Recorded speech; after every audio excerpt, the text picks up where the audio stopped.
Is a level 1 trauma center in Pitt County that covers 31 counties with having 9 community hospitals all throughout eastern North Carolina. On any given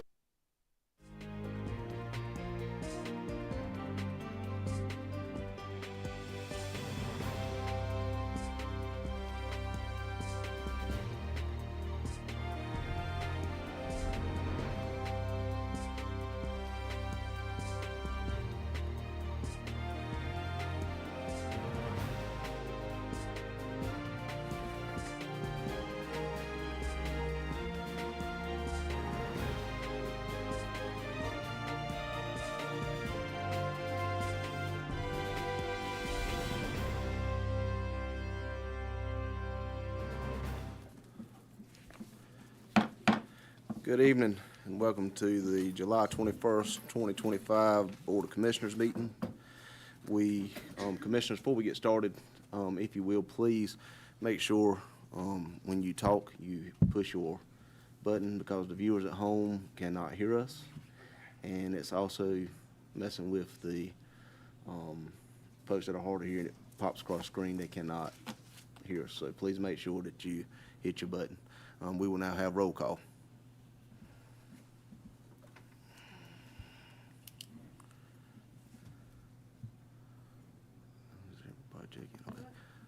All right, we're good. All right. You're good. All right, yeah. Now we have an invocation by Commissioner Manning. Everybody, please stand. Bow with me, please. Dear Heavenly Father, we ask for your blessing on all those assembled here. You taught us, Lord, to pray that thy will be done on earth as it is in heaven.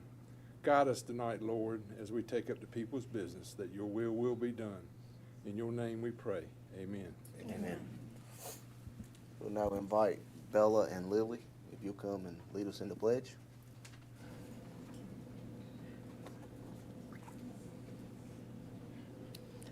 Hey everyone, my name is Bella Dameron. I attend JHRS High School. My name is Lily Dameron. I also attend JHRS High School. We'd invite you to say the Pledge of Allegiance with us. I pledge allegiance to the flag of the United States of America and to the republic for which it stands, one nation, under God, indivisible, with liberty and justice for all. Thank you.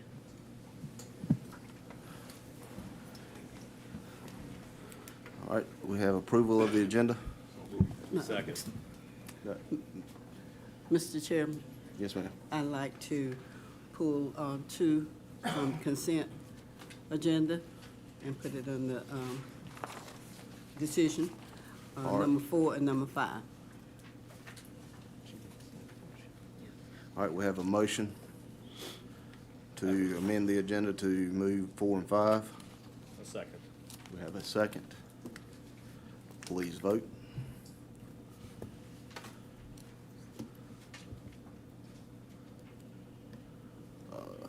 It will stay as originally on the current agenda. Is that correct? Correct. Motion failed. Motion failed. Huh? Public addresses to the board. You still need to We approve just your have- Oh, I'm sorry. We need to approve the agenda, which we'll go back to Melvin's original motion We just voted on it. in second. We already had something. Okay. So if we can now vote on the original, please. Thank you for keeping me straight. Motion passes. All right, now to public addresses to the board. We have anybody signed up? We have one person signed up, Pam Strickland. Ms. Pam, if you'll come and join us, please. And if the attorney will read the statement. Please. 4 and number 5. Pitt County welcomes all comments on matters of public concern. Each speaker will be allowed up to 3 minutes to speak. A total of 30 minutes is set aside for public addresses to the board. Please state your name and address prior to speaking. Good evening. My name is Pam Strickland. I'm the founder of North Carolina Stop Human Trafficking. Our office is here in Greenville on Evans Street, but my personal address is Dale Drive in Farmville. So I just want to say good evening, and I wanted to come and personally thank the commissioners for the support that you have shown to our nonprofit. you've included us in your budget this year, and we're really grateful for that. Our vision is a state free of human trafficking, and your investment in our work is evidence that you have a vision for a Pitt County free of trafficking, and so I really appreciate that. I'm also here to ask for your support in another way.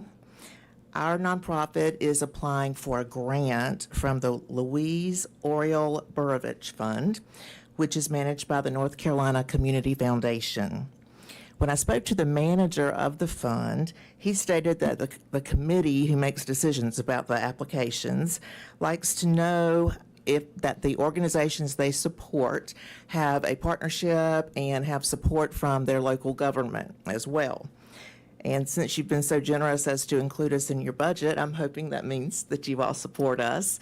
And so I am here to ask if you all would allow Ms. Gallagher to write a letter of support for this grant application for us.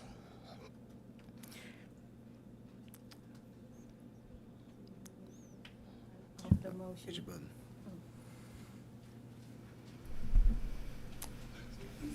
Did I hit the right thing? You did.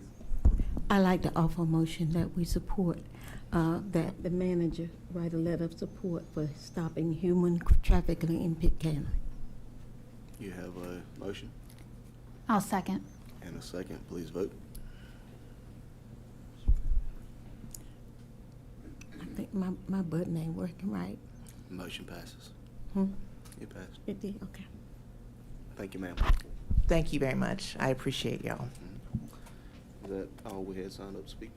That is all you have signed up to speak. All right, we will now move into the presentations. The first presentation, Mr. Chairman, is for our NCACC Youth Voice participants to come forward and introduce themselves to the board, if they would come forward at this time.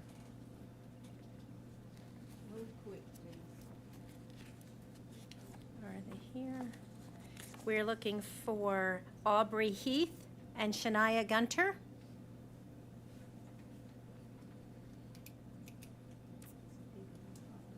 See if they're in the hall.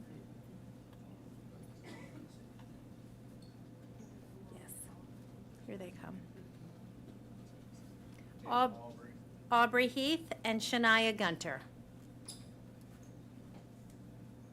We have Aubrey. Okay, terrific. Ms. Heath, if you would come forward to the podium. We're at the point in the agenda for the NCACC Youth Voice introductions, and we would love to briefly hear from you. Okay. Hello. My name is Aubrey Heath. I'm coming here today to talk to you about our project. So I attend the Boys and Girls Club of the Coastal Plains from the Jack Midgey Teen Center, and our club, we have a group of teens where we have gotten together and made a podcast about community violence. We've touched on many different topics when it comes to community violence. We try to really touch every single layer and not just kind of briefly go over it. We've invited multiple teams from all across our county and different counties to come on and speak about their experiences. We also have different people from our community to come in and talk about everything dealing with community violence, any experiences they ever had, or any stories that they want to share, if they ever experienced community violence or even have had community violence inflicted on them. Our podcast, I feel like it has reached a lot of teens around our county. A lot of teens have came on our podcast and shared their story that some have been too scared to speak up about, and I feel like our podcast has gave them a voice, and I feel like that's really our purpose, is to not only be a voice for teens, but also give teens who really don't know how to use their voice a platform to speak on something, and also just to show other teens that these type of conversations aren't something that should be looked over. A lot of teens kind of just think about these type of situations and just kind of think that it's not important right now, but especially in our generation, community violence is a really heavy topic, and it happens a lot, and it's kind of gotten normalized. So we choose to use our platform to not only speak up for others, but use our voice to speak out for what we think is wrong and how we plan to change in our community and just advocate for those who don't have a voice. Thank you so much, Ms. Heath. Of And course. for the board, those of you attending the North Carolina Association of County Commissioners Conference hosted here in August, will get to meet Aubrey again at the Youth Voice Breakfast to talk further with her and hear more about her project. Thank you so much for being here. Do you know if Shania Gunter is here also? I actually do not know. I'm Okay. so sorry. Thank you so much. Thank you. Y'all have a Thank you, nice ma'am. one.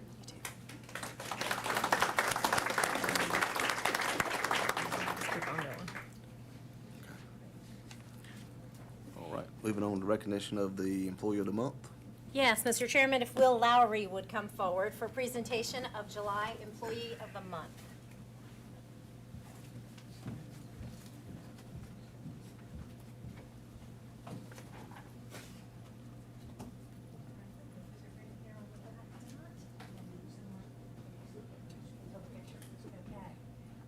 Mr. Chairman, members of the board, and those listening, one of my favorite things to do each month is to present our Employee of the Month. And for the month of July, it is my pleasure to allow the chairman to present a certificate of recognition that reads Employee of the Month, July 2025, presented to Will Lowry, Planning and Development, in recognition of your dedication and exemplary service to Pitt County government and the citizens that we serve.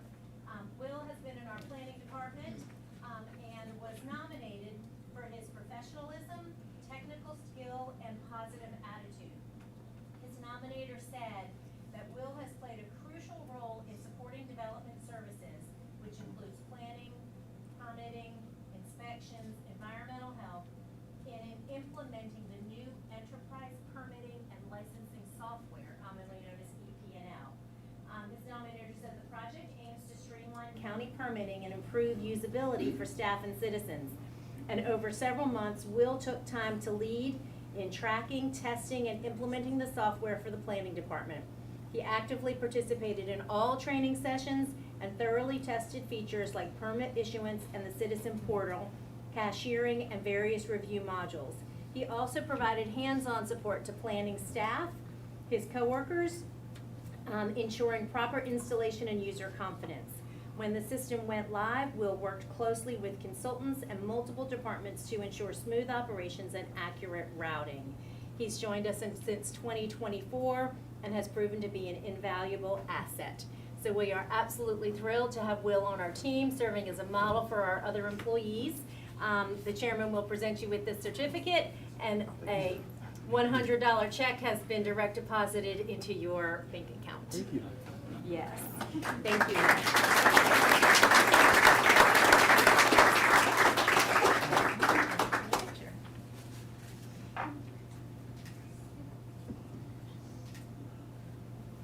Thank you so much. Yes.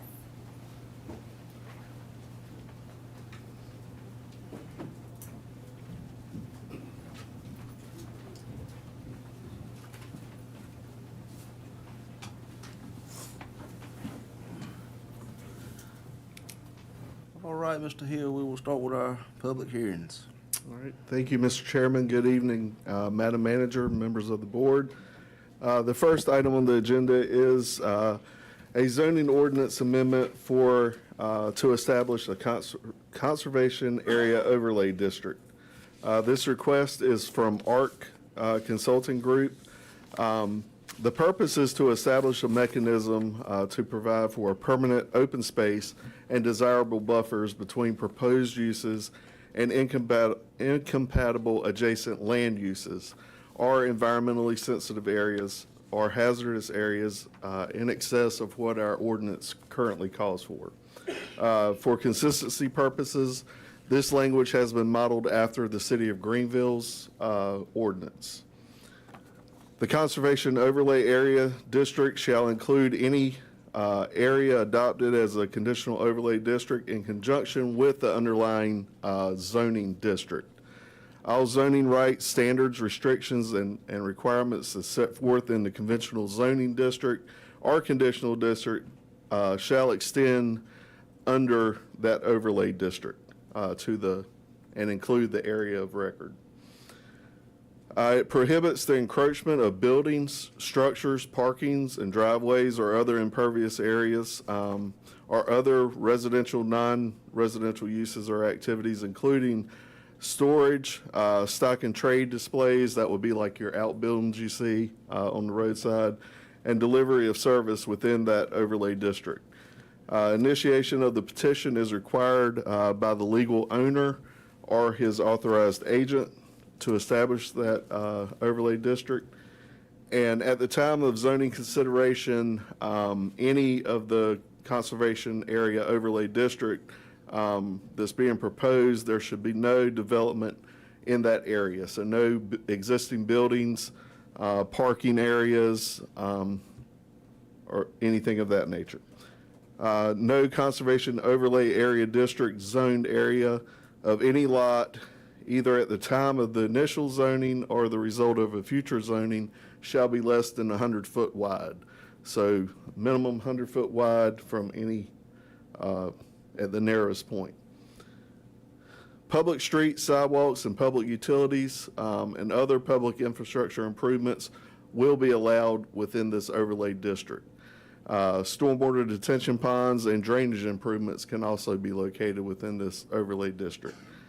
Private streets, sidewalks, and driveways, walkways may encroach in this area as well. However, there is to be no parking areas or spaces within this overlay district.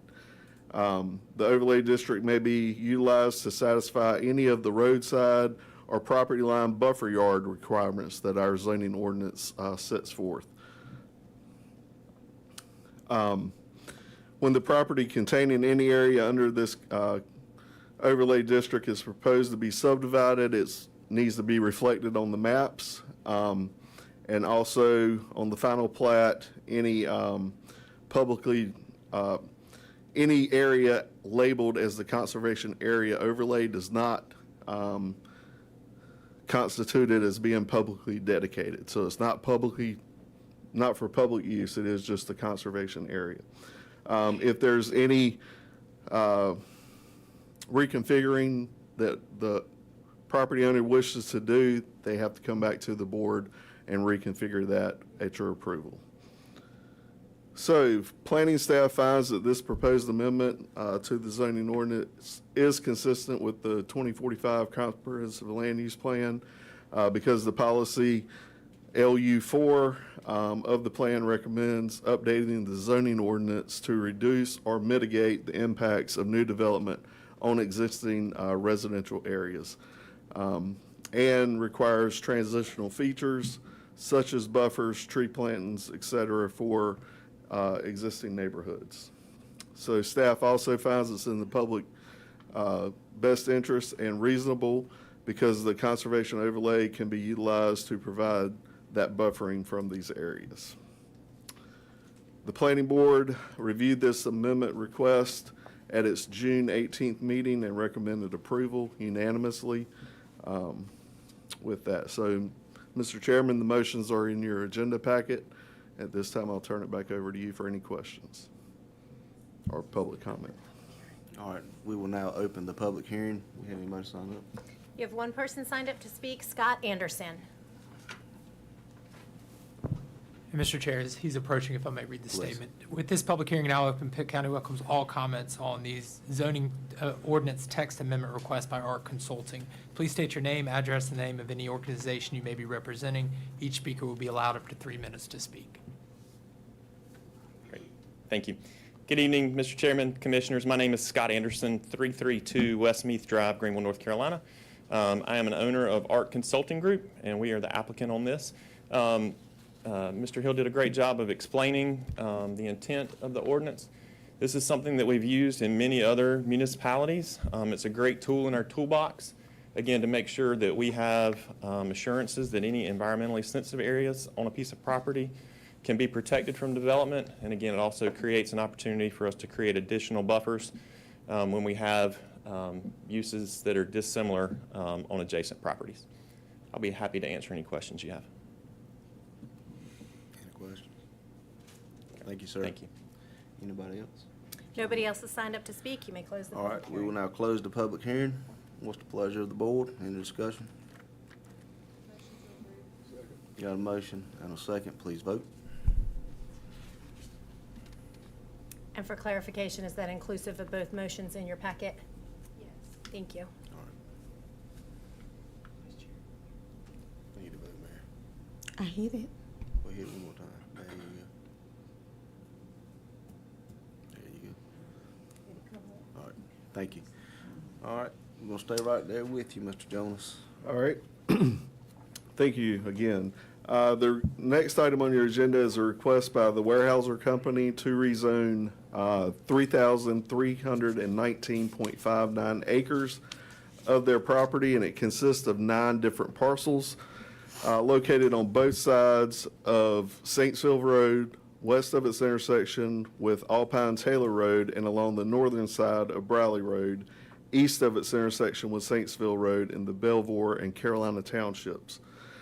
From rural agricultural to general industrial, and establish a conservation area overlay, which you just heard. The request also includes an amendment to the Envision Pitt County 2045 Comprehensive Land Use Plan to designate this property as an employment industrial. North Carolina General Statute 160D-605 states that land use plan amendments and the zoning amendments can be considered concurrently, which is what we intend to do tonight.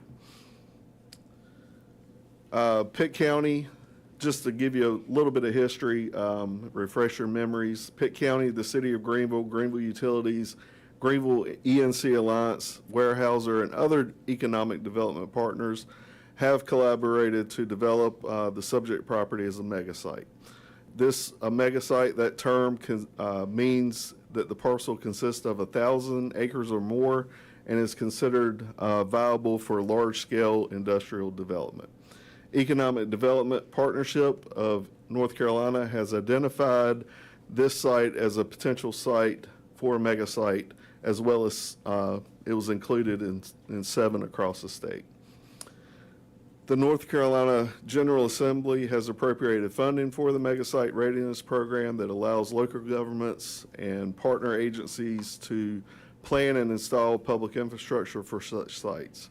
The proposed rezoning is required in order for this project to access roughly $10 million in state grant funding for site due diligence, as well as a little over $97 million for site development. Upon approval of the request, Pitt County and the Greenville ENC Alliance will negotiate an option to purchase the property and then submit the grant application to EDPNC for funding. The site has several characteristics that make it attractive for development, including large scale under one single ownership, that being Weyerhaeuser Company, access to a 4-lane road and interstate, access to utilities, water, sewer, natural gas, electric, and telecom services, as well as its proximity to a regional airport, being Pitt Greenville Airport. Timeline, if you'll remember back in March, you guys met with the City of Greenville Council at Welcome Middle School to hear about this project. Since that meeting, staff, along with the City of Greenville, Greenville Utilities, and economic partners, met with the community. We held outreach efforts at the sites listed there, as well as online. On April 17th, Greenville Utilities Board of Commissioners approved a resolution to authorize provision to provide sewer to the site. On May 5th, the Greenville City Council authorized Greenville Utilities to extend sewer without requiring an annexation. On June 18th, we held the planning board meeting, and we're here tonight to hear the request. So now that we have the history covered, go into the actual request. The request is, again, for 9 parcels located roughly between NC Highway 11 and NC 33. You'll see there on your map. Zooming into the site, looking at the existing land use in the area, you can see the primary land use is agricultural or undeveloped in this area. You also, I'd like to note, there are some residential areas in this general vicinity. You have some along Alpine Taylor Road, and then as well as along Briley Road and off of NC 11. The Envision Pitt County 2045 Future Land Use Plan designates this area as agricultural. The majority of the site is agricultural. Down along Briley Road, there is a small area of rural residential in that area. So agricultural designation includes prime farmlands that are vital to the agricultural production within the county. Activities include agricultural, forestry, and limited low-density residential and commercial or institutional uses. These areas are found near strategic agricultural lands and surrounding areas. You can find agriculture, agribusiness, forestry, limited commercial, single-family properties located out there. On-site septic systems are required, community water or private wells, and there's very limited sewer availability. Density is generally less than one dwelling unit per acre. For the rural residential area, this designation applies to the transitional areas surrounding that agricultural and include a mix of low-density suburban development and agricultural lands. These are typically found with single-family homes, low-density subdivisions surrounding those agricultural lands again. The proposed land use designation is employment and industrial. The designation contains a mix of office, industrial, and institutional uses. It may also include a variety of supporting heavy and light commercial uses. Surrounding residential uses should be spatially separated from high-intensity commercial and industrial uses, where noise, odors, or other negative effects could be expected. These areas are designated as employment industrial on the future land use map or other prime industrial lands. Typically, they are served by community water and on-site septic system. However, public sewer may be available. Land Use Policy 4 encourages the quality development and reduce impacts on existing uses. It encourages new industrial sites to be located in areas with historic industrial activities or in areas away from existing residential development. Also, ED2 of that policy promotes the development of prime industrial lands. It states to promote the development of high-quality planned industrial parks and appropriate locations for light industrial uses. I do want to point out a portion of this site is located in the water supply watershed overlay district. It's outlined in yellow. There are certain restrictions that go along with that, and it basically does not allow illicit discharge. So some industries that might have an illicit discharge would not be allowed to locate on this site. Proposed zoning is general industrial. It primarily is intended to accommodate a wide range of manufacturing, warehousing, wholesale, and related commercial activities, along with that conservation overlay district, which we'll get into here in a minute. So this is a site plan that has been submitted, and I'll show you those conservation area overlay districts. They're outlined on your map in red. The petitioner is proposing this overlay district to provide an additional 100-foot buffer between any residential areas that adjoin this site. And I'll zoom in just so you can see.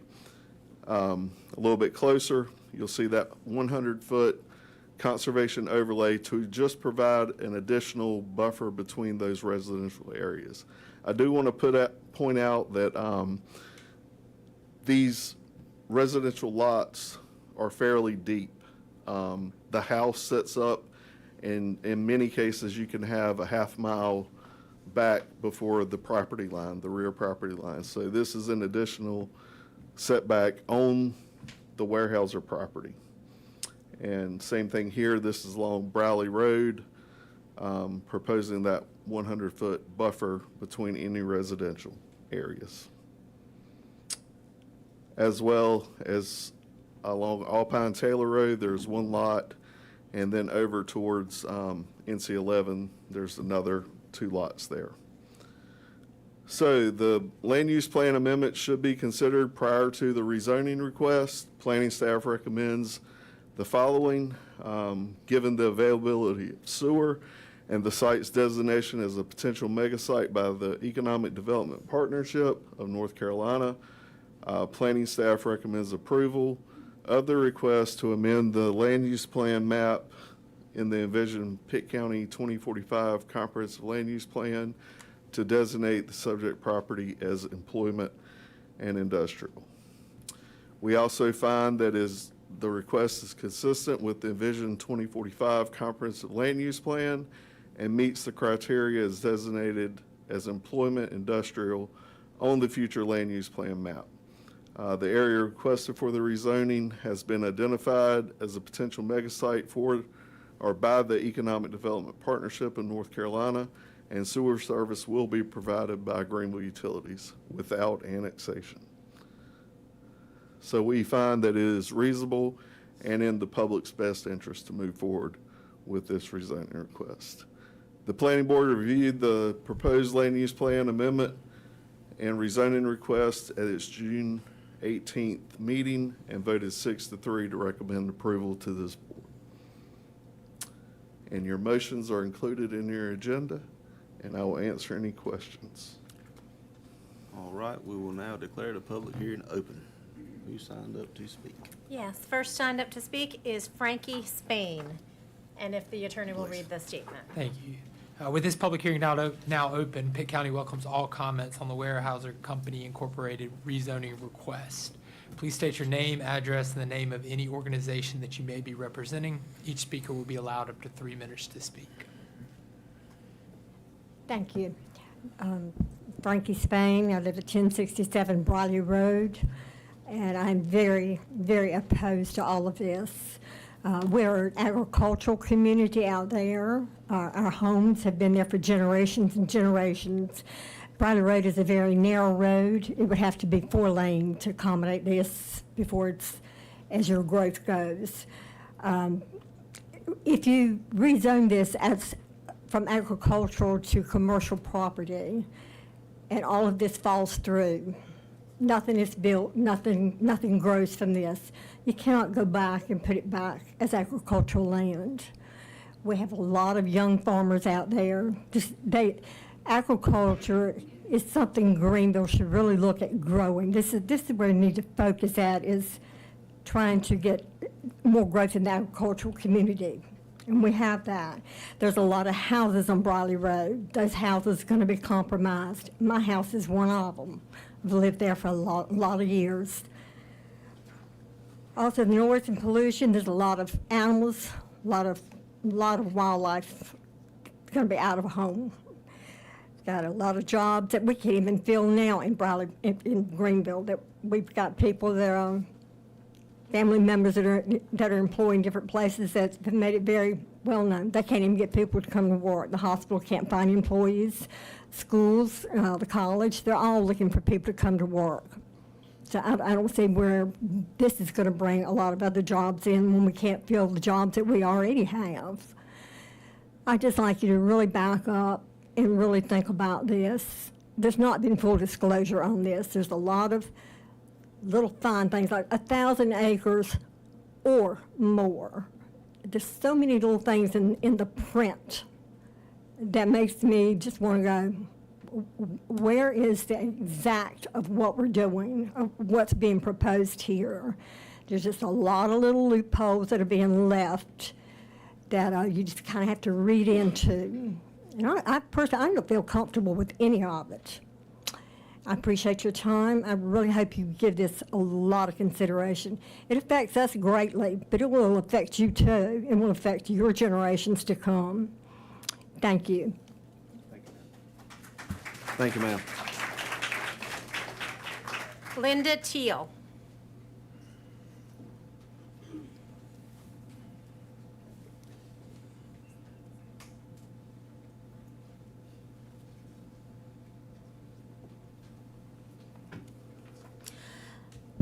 Good evening, Pitt County Commissioners and all our citizens. My name is Linda Teal. I live at 1160 Belvoir School Road in Greenville.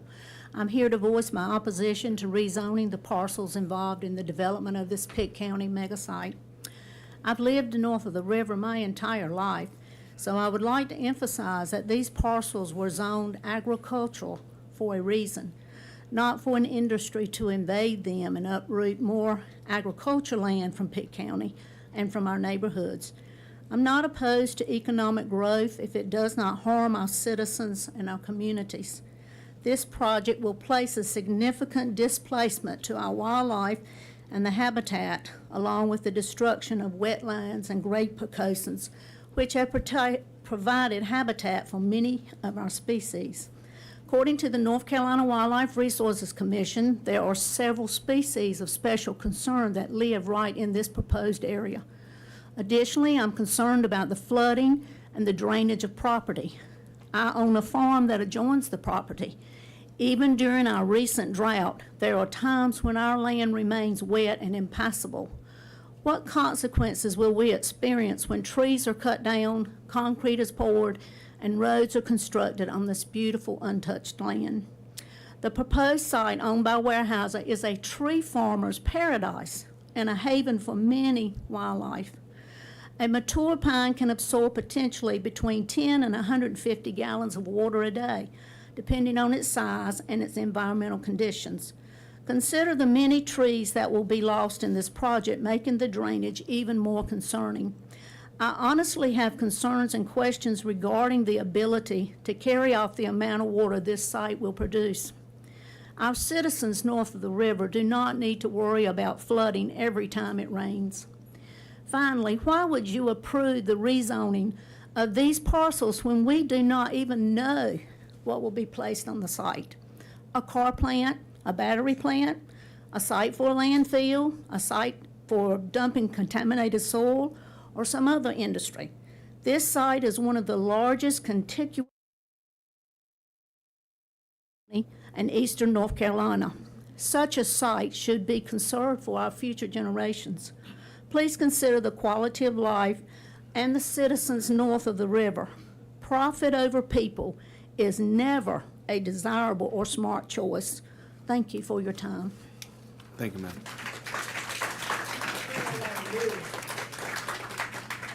Eddie James.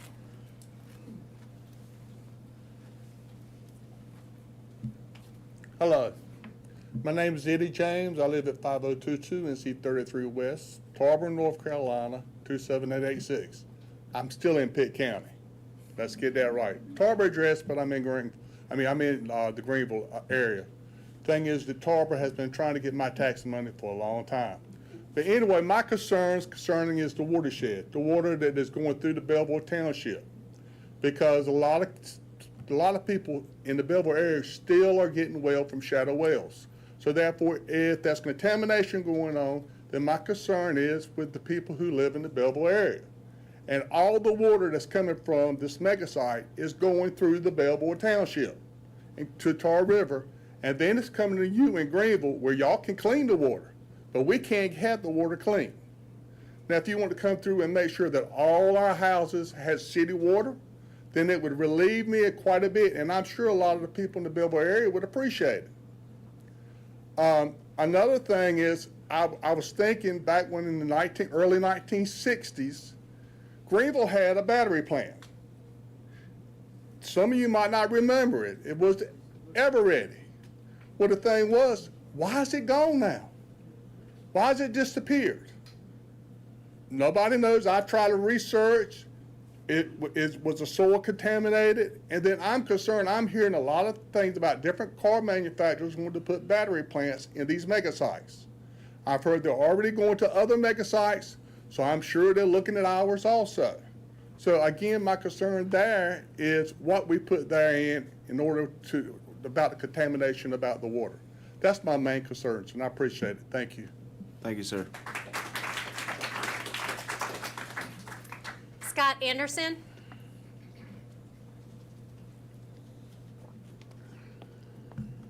Good evening, Mr. Chairman, Commissioners. Again, my name is Scott Anderson, 332 West Meath Drive, Greenville, North Carolina. And I'm here tonight on behalf of the applicant, Weyerhaeuser Company, and in support of the rezoning request. Again, I'm an owner of ARC Consulting Group, and we are civil engineers and surveyors located here in Greenville and have been hired by Weyerhaeuser to assist with the due diligence and entitlement phases for the project. We're excited to be here tonight.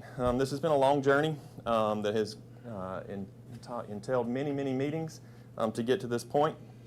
And we believe that this potential mega site in Pitt County will provide a significant positive economic impact for Pitt County and for Eastern North Carolina. Again, as Mr. Hill mentioned, the proposed mega site exhibited many site strengths which make it suitable for the proposed industrial zoning request. Again, we have a single owner. It's a well-maintained property, easy access to a 4-lane road, easy access to water, sewer, electricity, and natural gas, and a regional airport nearby. In September of 2024, we began working with Weyerhaeuser, the Greenville East North Carolina Alliance, staff from Pitt County Planning Department, and staff from the City of Greenville to develop the next steps for the potential development of the mega site. The request before you tonight is the result of many meetings that were held to discuss the various options for the location of the mega site on the Weyerhaeuser property.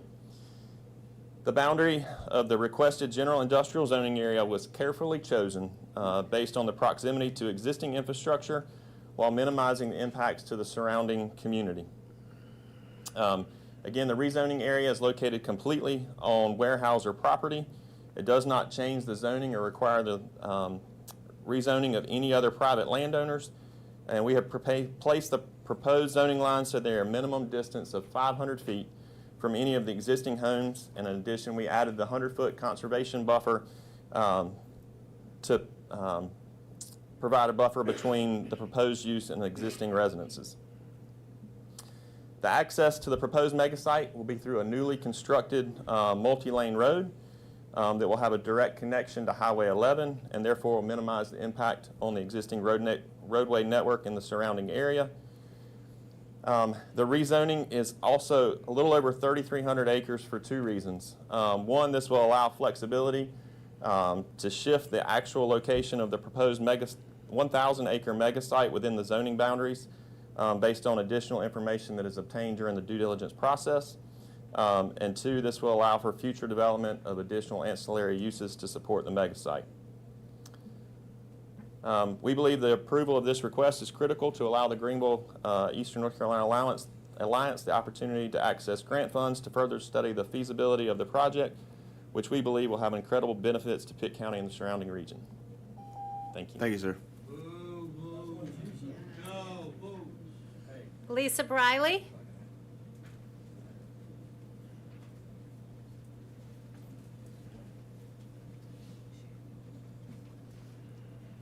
Good evening, and thank you for allowing me to speak tonight. My name is Lisa Briley, and I live at 872 Briley Road, and my piece of land is at the southern border of the mega site project. Much has been discussed concerning environment, wildlife, and traffic. While these issues are still valid, it appears that the supposed economic boost is all anyone cares about in this situation.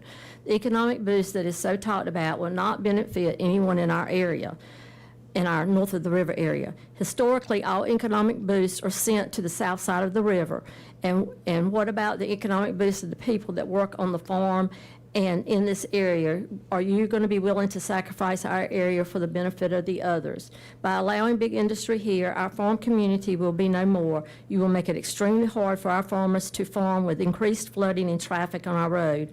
Also, some people have also lately researched other megasite areas that now sit empty and abandoned. I know you may not care how it looks because you don't live there, but I do, since that is what I will see every day out my back door, and I do not care to sit and look at big industrial empty buildings. Lastly, understand how we feel and put yourself in our shoes. Is this what you would want to look at every day out your back door, big industrial buildings, and deal with it in regards to your livelihood and how it will affect your livelihood? Thank you. Thank you, ma'am. Shaquana Parker.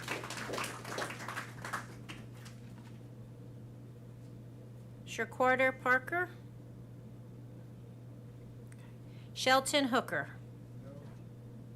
Steve Little.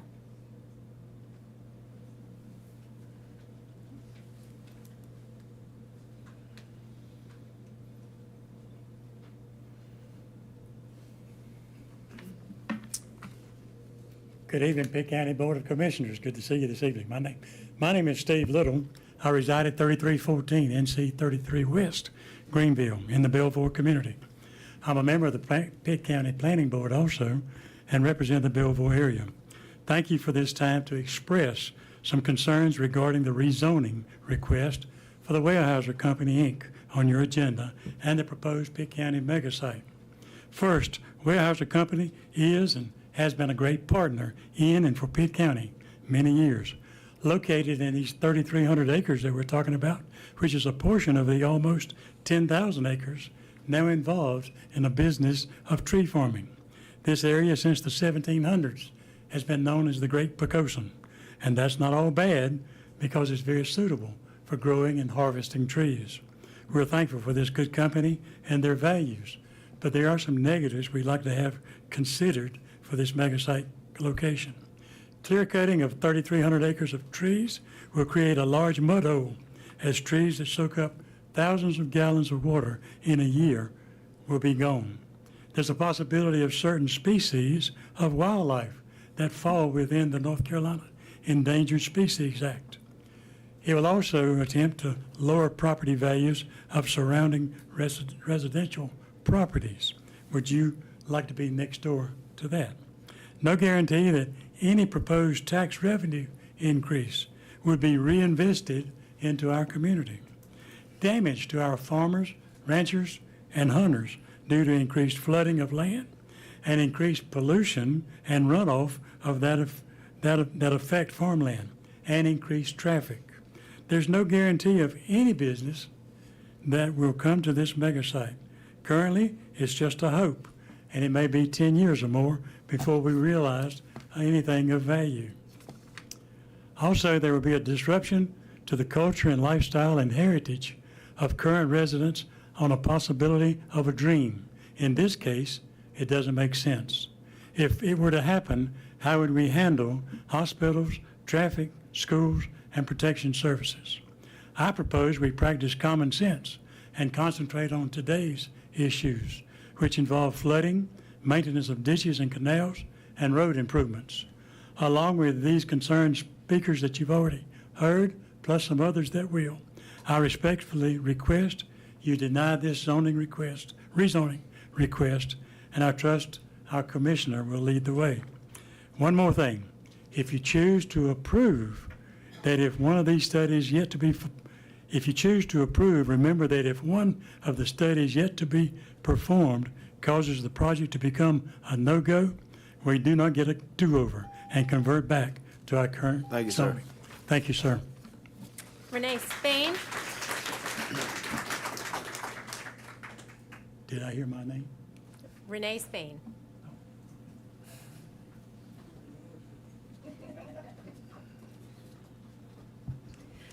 Good evening, Commissioners. My name is Dr. Renee Oakley Spain. I reside at 1275 Max Lane, Greenville, which is off of Briley Road.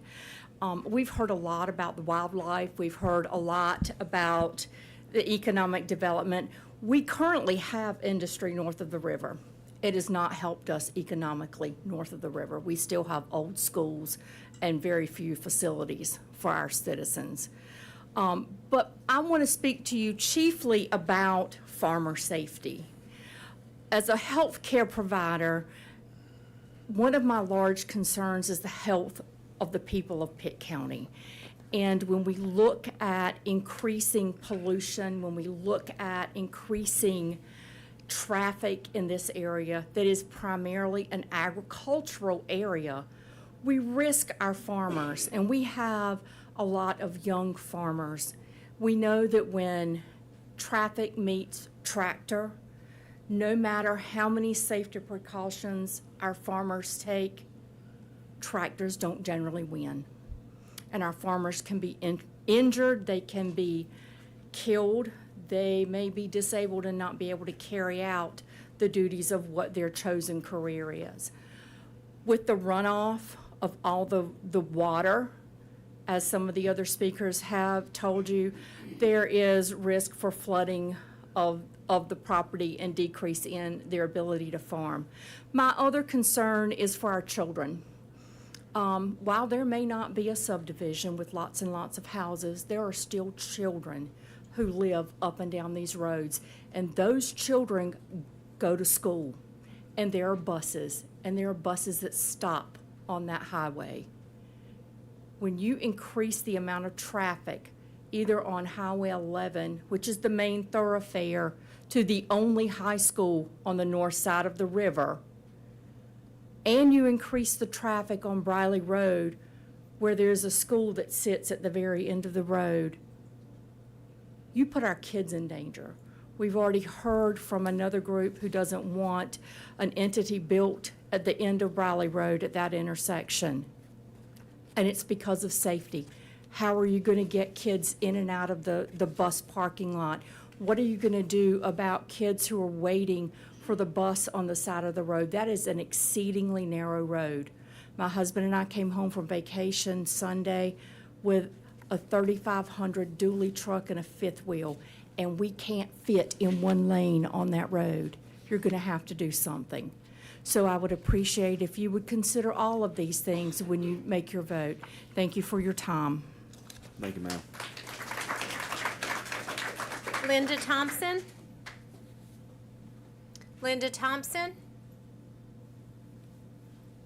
Rachel Moore?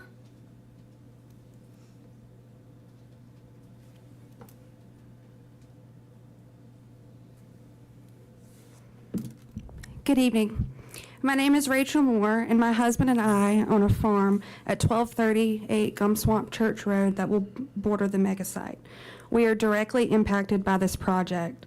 I keep hearing that residents near the mega site are a mile or half mile from the site. That's not true for my house. Come see, I'll show you. There's no denying that the mega site has potential economic benefits. But we must ask, do those benefits outweigh the cost to the citizens of Belvoir, their homes, their land, and their way of life? The answer is no. You're going to have to destroy the environmental landscape and way of life of the working people and the farmers of Belvoir to get these benefits. This area consists of wetlands. It's an environmentally sensitive zone with soft soils and wildlife protected under both state and federal law. The environmental studies will reflect that, and once this site fails, as other has, it will remain zoned for industrial use. It will never return to agricultural land. It's also important to remember that North Carolina already has 5 unoccupied mega sites: Raleigh, Charlotte, Siler City, Asheville, and Wilmington. Some of these sites have sat empty for years, costing money rather than creating it. In fact, funds from one mega site have even been diverted for a project in Burke County. If this land is rezoned to industrial, the change is permanent. Our property values will drop and the community will suffer. With Johnson Mill running through the proposed site, there are serious concerns about future pollution. Will they drain the waterway? What chemicals will be released? The risk of flooding is not hypothetical. Once wetlands are disturbed, drainage problems escalate. Environmental studies confirm this. The effects of draining these wetlands will be irreversible. Furthermore, the residents of Belvoir are not giving the full truth about eminent domain, which is when the government takes your property. If tens of thousands of new residents are brought to this area, roads like Briley Road and Belvoir Highway will need expansion. That's common sense. That means homes will be taken, families displaced, community destroyed. According to Pitt County government's own agricultural land use plan, we have to protect this land because over 1,400 acres have already been lost in our city to expansion. This is why the land use plan has to be amended here today, because it doesn't conform to the current plan. This is not just about land, it's about our legacy. And if you vote for this, destroying the last largest forest in Pitt County, taking people's land will be your legacy. This location is entirely unsuitable for this type of development. There's been zero discussion about secondary infrastructure. Thank you for your time. Cody Avery. Cody Avery.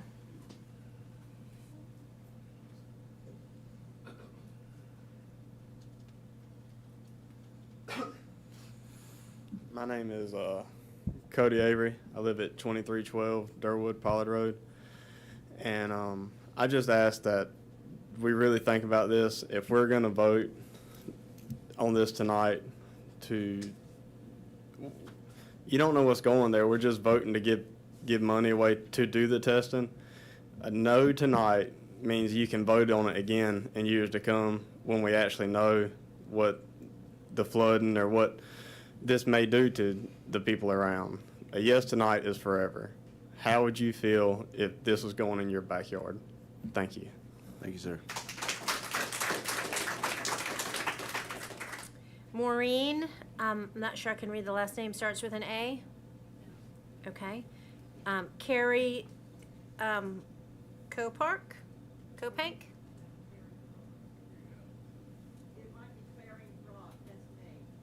Okay, that's the next one, Clarine Brock.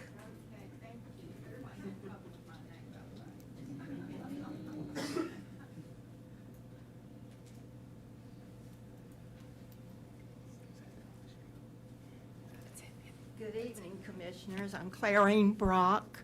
I live on 220 Alpine Taylor Road, Greenville, North Carolina. The mega site's going to be less than a half a mile from the back of my house, and less than a half a mile. And right now, I'm already getting flooding now.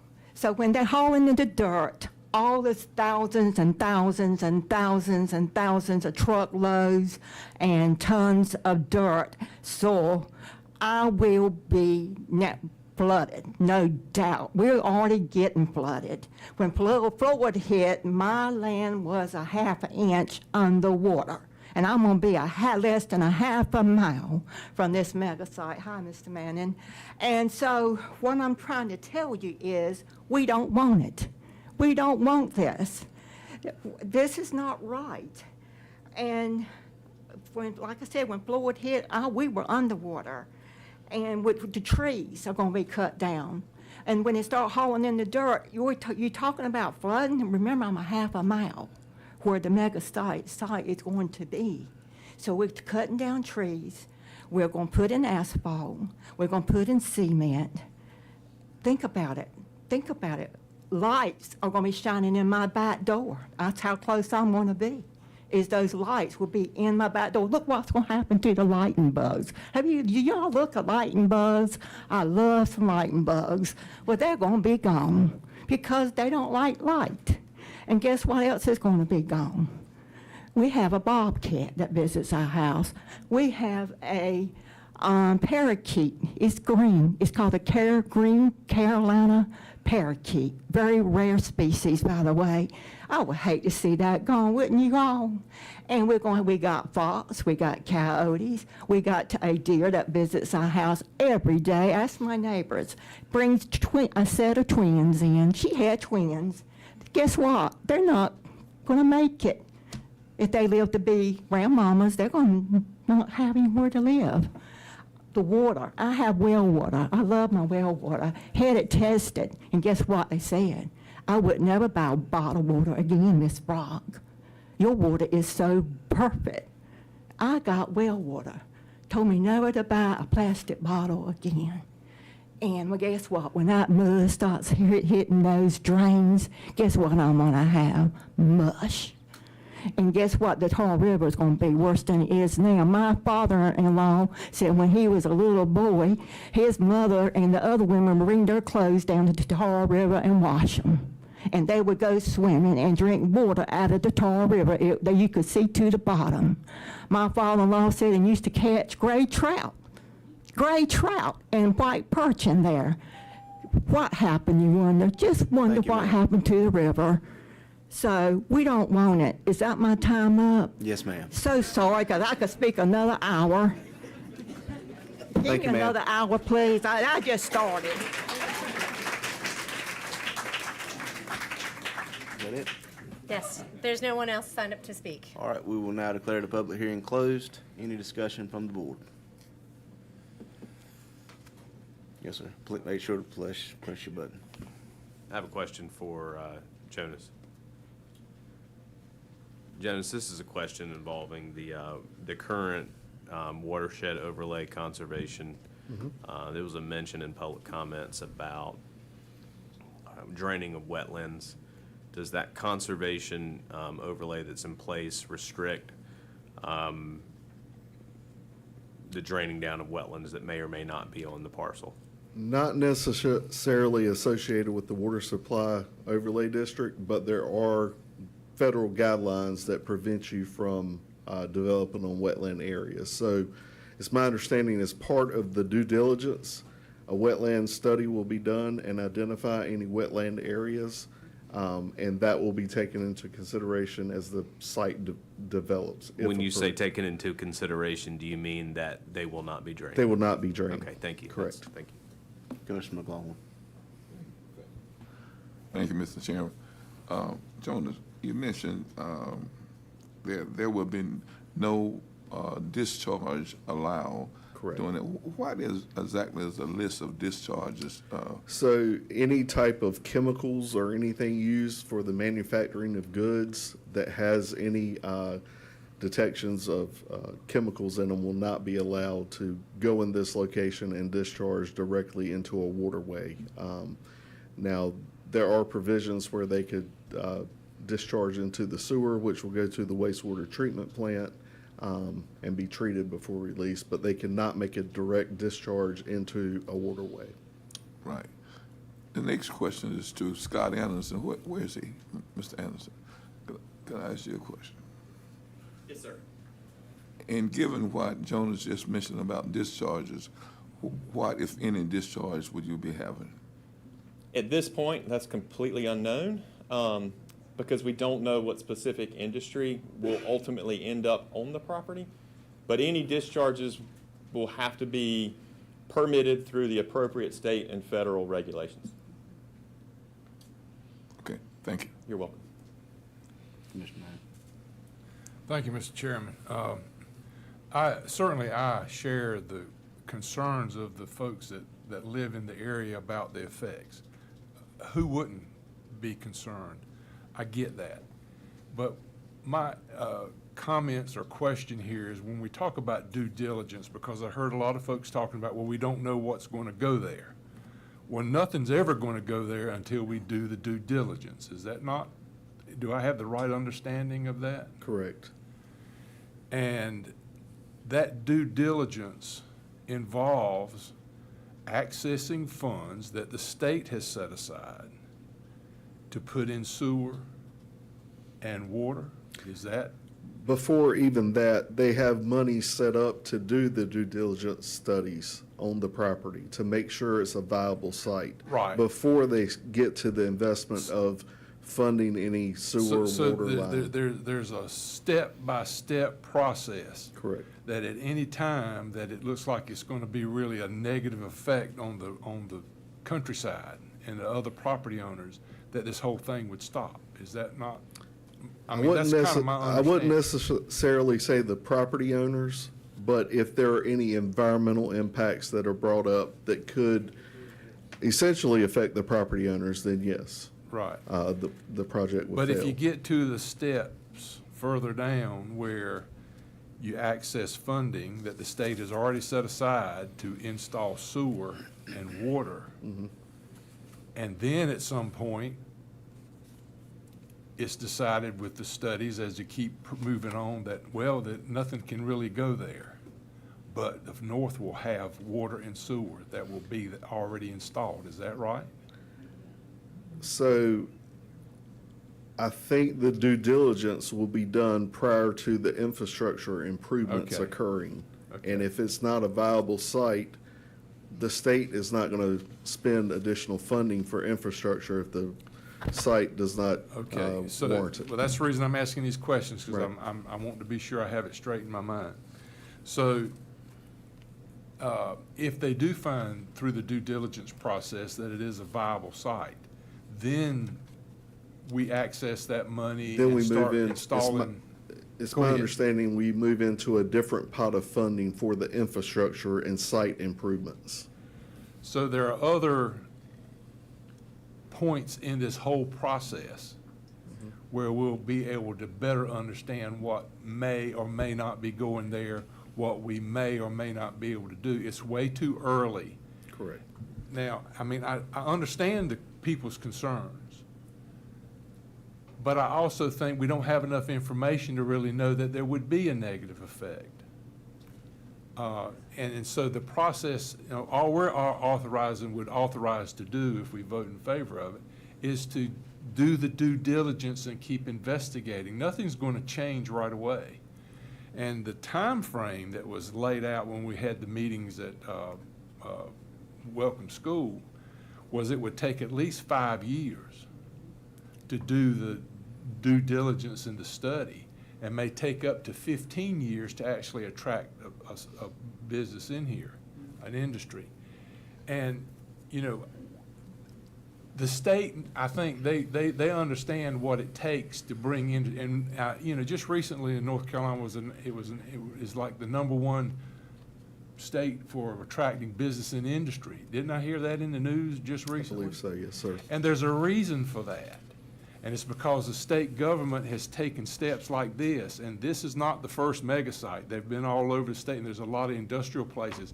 But we haven't been able to bring much of it down east. You know, we need jobs down here too, and we're going to need jobs in the future. So it's I mean, I hear all the folks. I hear what you're saying. But I think my perspective is we keep moving forward with approving where we are right now and get on with the due diligence, and we'll be able to make these decisions down the road. But if we stop now, there's nothing coming to us from the state level. And, you know, as long as I've been in Pitt County, something over 40 years, and my first patrol district was the north of the river, from Penny Hill to Pactolus. And all I ever heard from folks up there is that they felt like the north of the county was just always never getting the support from the county for this or that. And I mean, well, I've heard it for years. But this is an opportunity that we can have a positive economic impact in the north section. But we don't have to make that decision now because we don't know exactly what would be going there. We can make that decision later.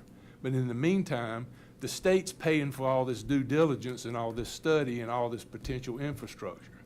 So it seems to me, being cautious about it, that's what the whole process involves, but that we will protect their concerns, at least for now, until we get to a point, and then we can have this conversation again 2 or 3 years down the road and figure out, is it a benefit or is it too much of a negative for the people of the north? That's just my perspective on it. I don't think it's as bad. I don't think it's a bad idea to move forward as we are right now and at least get more of a handle on what we could bring to the north, because I've heard it ever since I've lived in Pitt County, and I think we all want good things to happen in the north part of the county as well as the whole county. I mean, we're not here to be the bad guys. We want to progress and to be an economic force, you know, and that's you know, a positive economic force. Thank you, Mr. Thank you, Chair. sir. Mr. Watt. Mr. Hill, I just have one question. So after the due diligence study, if it's decided that, you know, it's a no-go, can this board or a future board rezone back to the original zoning of RA? So we cannot, the local government cannot request it. It would have to be the landowner. The landowner. Would have to request it. So in this case, it would be Warehouser. So Warehouser could request to go back Go to the back to original zoning. Okay, thank you. Anyone else? Ms. Brown? Thank you. I know that it was mentioned two things. The overlay district, as far as that limits us from a certain type of business, but there wasn't an example given. Do you have any examples as to what that would limit us to? So basically, it would be any business that produces a discharge with any type of chemicals. There's a listing in our ordinance that specifies certain industries. It could be, I'd hate to speak off the top of my head without the ordinance in front of me, but it's anything that generates an illicit discharge as determined by the state of North Carolina. Okay. So those are regulated through the state. Okay. And then also, I know Miss Rachel Moore mentioned that she is very close to the site. I know we have the 100-foot buffer. Most mentioned being about a half a mile. Do we have any that are right at that 100-foot buffer? Not to my knowledge. What, if you're talking about structures, Actual actual dwellings? homes, no. Yes. We do have some property lines, obviously, that adjoin this area, But but there's no not, dwellings not that are... dwellings, that's Or correct. contents? Okay. Okay. Thank you very much. As Scott mentioned, they try to stay at least 500 feet off of any residential property. Okay. Thank you. Any further discussion? Madam Manager, you got anything to add? No, just to remind the board that the town of Bethel did provide to this board a resolution in support of rezoning to general industrial. What's the pleasure of the board?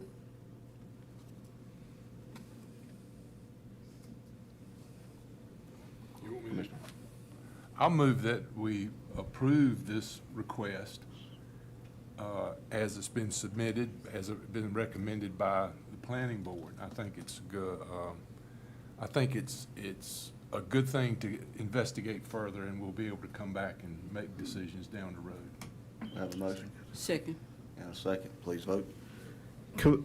Chair, if we could, I believe the two motions, first was to amend the land use plan, if we could vote on that first.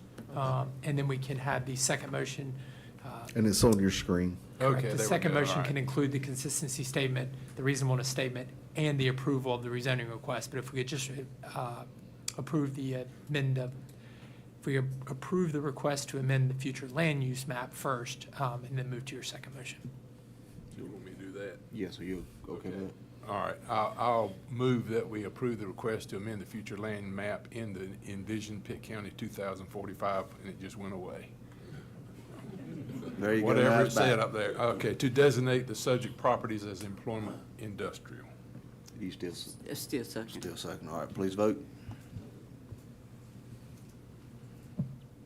Motion passes. And what is the next? It's on your screen. There you, thank you, sir. You're welcome. Commissioner Manning. Yes, sir. I will be glad to move that we adopt the following consistency statement, that the proposed rezoning request is consistent with the envisioned Pitt County 2045 Comprehensive Land Use Plan and meets the criteria to be designated as employment industrial on the future land use map. We got a motion? Got a second? Please vote.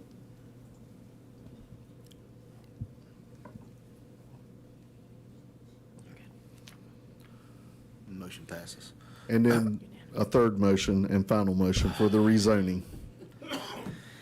Yes, sir, I will. I'll move that we approve the request by Weyerhaeuser Company to rezone the You don't have to, 3,000. you don't have to read all the Okay. parcels. Well, then, everything. Approve that's the on this- rezoning All right. request. I'll make We that have a motion. And a second. Please vote.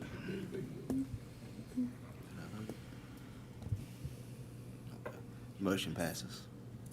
Now can we move on to public hearing number 3? Yes, sir. Thank you. Thank you again. Your next item on the agenda is a rezoning request by Calvin Overcash. to rezone 5 acres of his property, parcel number 23108, located on both sides of Edwards Farm Road, west of its intersection of NC 43 South, from rural residential to general commercial. The map before you shows the site location. You can see it's just to the west of NC 43, right at Edwards Farm, which is south of the Hollywood Crossing area of NC 43. Zooming in and looking at the land use, the existing land uses in the area. This area is ag or undeveloped where the site is located. There are commercial activities shown in red. There are several contractors' offices to the north of this proposed site, as well as commercial activity along Wilson Farm. That is where the golf cart repair shop is located, as well as some other roofing contractors and that sort of thing located to the south. There are some residential areas. I will note to the north, you'll see a recreational area that is Pitt Greenville Soccer Association, PGSA, and then D.H. Conley High School is shown in the dark blue area. Looking at the land use plan designates this as rural residential / agricultural, and that is areas that are characterized by working farms, large homesteads, and their associated public and institutional uses, as well as the low-density single-family residential lots. Access to sewer is generally unavailable, and the lots in this area do rely on septic systems. Lot size varies based on the soils, and when possible, preservation of environmental features shall be prioritized. Some small-scale non-residential land uses that have frontage along NC 43 South corridor may be allowed on a case-by-case basis. Looking at the existing zoning, as I mentioned, there are already some commercial activities located along this NC 43 South corridor. As I mentioned, there is several contractors' offices located to the north as well as the south, in addition to some retail, commercial golf cart repair facilities and that sort of thing along Wilson Farm Road. The proposed zoning is for general commercial. It's intended to accommodate a large range of retail, service, office, and limited wholesale and moderate density multifamily residential uses in the area that has access to the major thoroughfare, in this case being NC 43, and the necessary utilities to support such development. Planning staff finds that this request is consistent with the NC 43 South Land Use Plan. The area requested for the rezoning is in general conformance with the NC 43 South Corridor Land Use Plan and is located at an intersection, that being Edwards Farm Road and NC 43 South. Additionally, the area proposed for this rezoning is located within close proximity of other commercial land uses, including 2 general contractors and several commercial uses off of Wilson Farm Lane. Planning staff finds that it's reasonable and in the public's best interest because there are limited residential uses in this area, and it does abut 43 at an intersection. The planning board reviewed this rezoning request at its June 18th meeting and voted 5-4 to recommend denial of this request, stating that it was not consistent in their opinion with the plan or reasonable and in the best use for the community. So your motions are included in your packet that staff's recommending, and at this time, I'll turn it back over to you, Mr. Chair. All right, we will now declare the public hearing open. Anybody signed up to speak? We have 3 signed up to speak, while Jean Overcash is coming forward. If the attorney could read the statement. Thank you, Madam Manager. With this public hearing now open, Pitt County welcomes all comments on the Calvin Overcash rezoning request. Please state your name, address, and the name of any organization that you may be representing. Each speaker will be allowed up to 3 minutes to speak. Hi, my name is Jean Kent-Sovacash. My brothers and I are the owners of the land. We actually own probably over 100 acres right in the general area. We have owned most of that land since my mother passed away in 2001, with the last piece of land joining us in 2011 when my father passed. We are looking to change this to commercial. As we all know, 43 is scheduled to be four-laned out past. My brother used to live right across from Edwards Farm Road on 43, and it's supposed to come out to 4 lanes there. And then we're not trying to make the land immediately turn over to something commercial. My brothers and I have a very long-term plan. This land has been in our family for over 100 years. We're trying to see how Greenville's growing. We do want to turn it commercial so we can get ahead of where this widening of 43, the roundabout at Worthington Farm Road. We have given land or sold land in the past. D.H. Conley was our family land. The Greenville Soccer Association was our family land. So we have a lot of roots in Greenville. We do want them to Greenville to grow well. We're just not going to turn this land around at the last moment just to make a quick buck. I have spent literally almost every summer of my life, 61, and coming into this area. That was my grandmother's home where my brother lived on North Carolina, and that's where my mother was born, where my uncle was born, in that house. So as I said, we would like to turn this to commercial with nothing in the future right now, as we've not been approached by any corporation to say they want to put a business there. But we know that with sewer going in that area, 43 being widening, that it is in our best interest as our family and to our heirs to change some of this into commercial. That way, yes, it could benefit us a little bit better. Thank you so much. Thank you, ma'am. Calvin Overcash.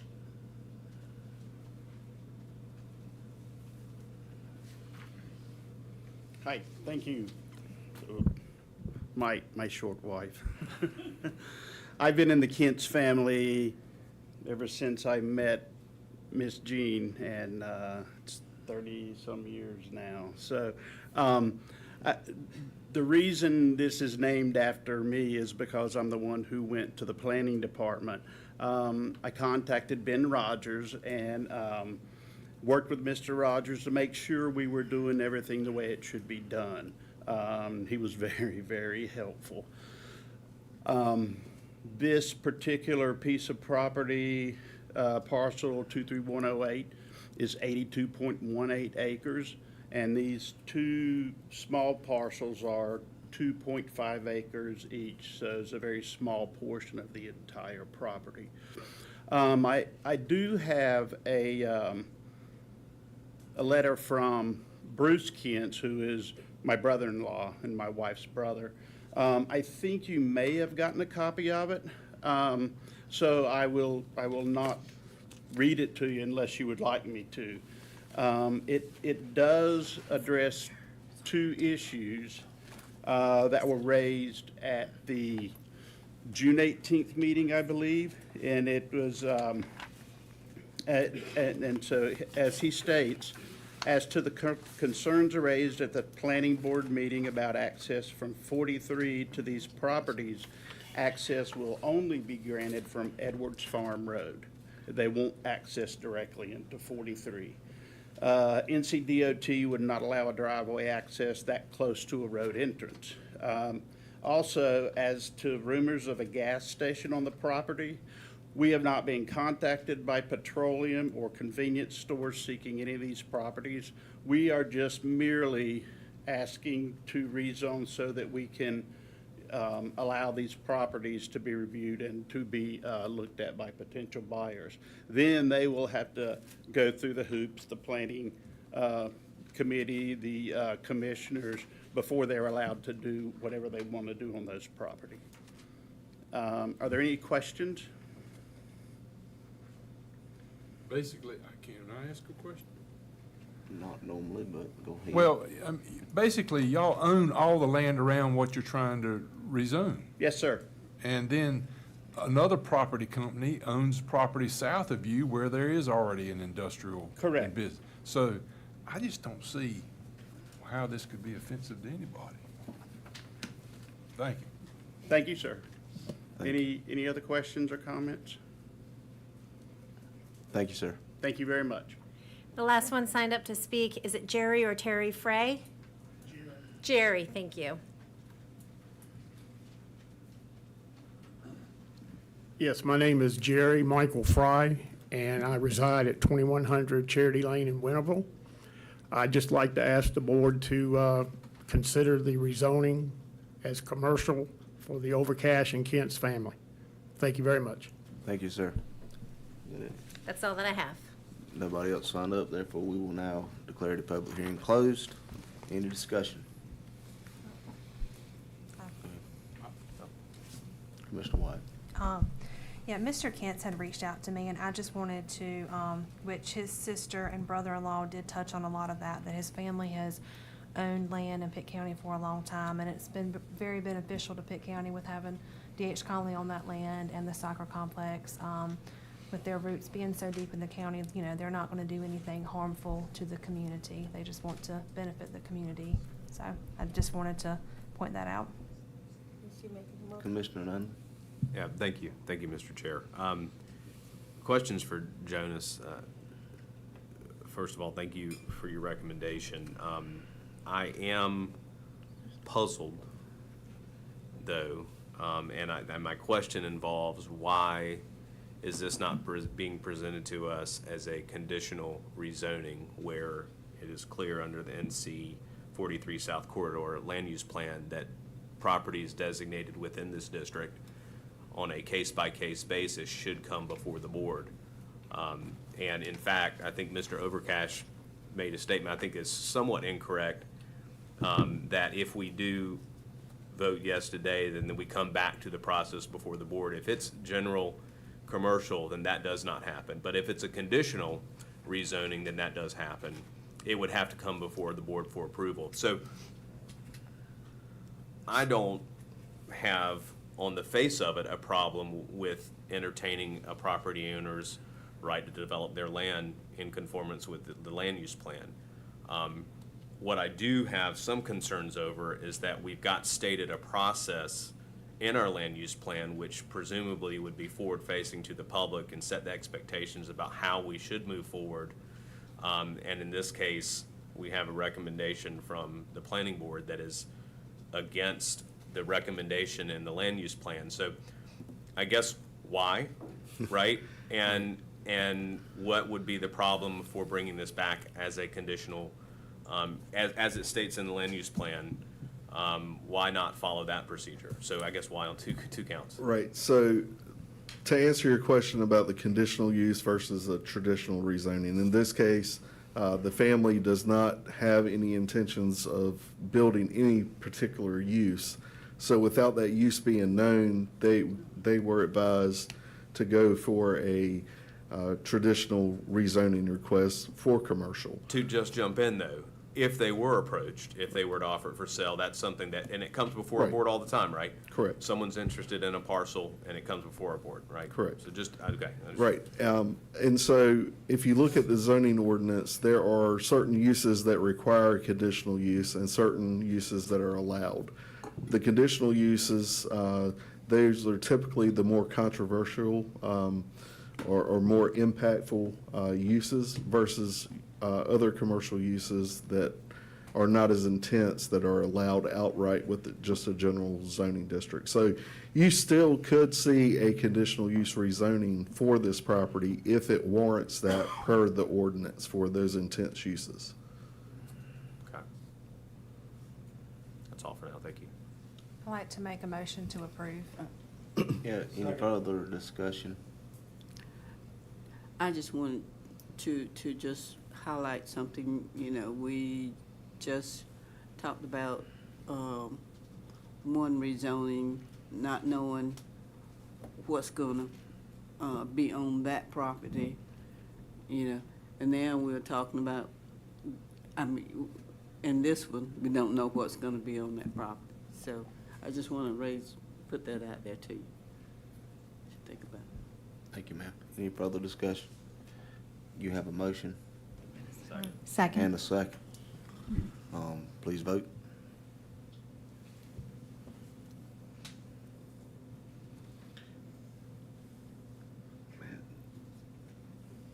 We need the statement. Yes, motion to. All right. Now we need a, you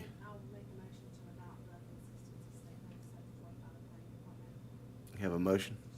And a second. Please vote. All right, motion passes.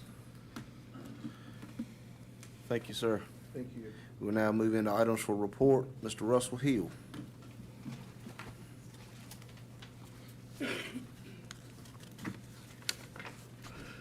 Good evening, Chairman Holloman, Commissioners, Manager Gallagher. This evening, I present to you the June tax collection report. The fiscal year combined tax collection rate through June 30th for real and personal property was 99.43%. The combined rate 1 year ago for real and personal property was 99.51%. Pitt County Tax Administration continues to pursue all outstanding taxes using the necessary remedies available through the North Carolina General Statutes. If there are any questions, I'm happy to answer them. If not, it's my recommendation to approve the tax collection report as presented. Motion to approve. Motion and a second. Please vote. Thank you. Ms. Susan Stokes for the monthly financial report. Welcome.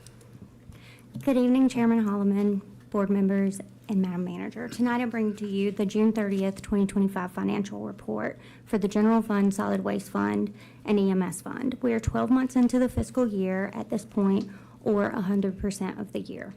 For the General Fund, we've collected 91.1% of anticipated revenues and spent 90.2% of budgeted expenditures. For the Solid Waste Fund, we've collected 94.4% and spent 94.2%. EMS, we've collected 104.2% and spent 89.2%. If you have any questions, I'm happy to answer them. If not, it's my recommendation for a motion to approve the monthly financial report as presented. Second. Got a motion and a second. Please vote.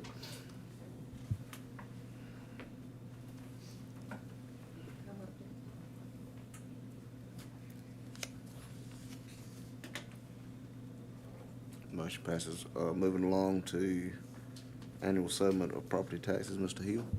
Yes, sir. Good evening again. After July 1st, 2025, and before being charged with the taxes to collect for taxes for fiscal year 25-26, the tax collector is required to give a sworn statement to the Board of Commissioners as to the annual settlement of taxes in accordance to the North Carolina General Statute 105-373A. A list of unpaid accounts is available for public inspection at the tax collector office and at the clerk's office. It's my recommendation to approve the annual settlement of the taxes for fiscal year 24-25 as presented. Motion to approve. Got a motion and a second. Please vote.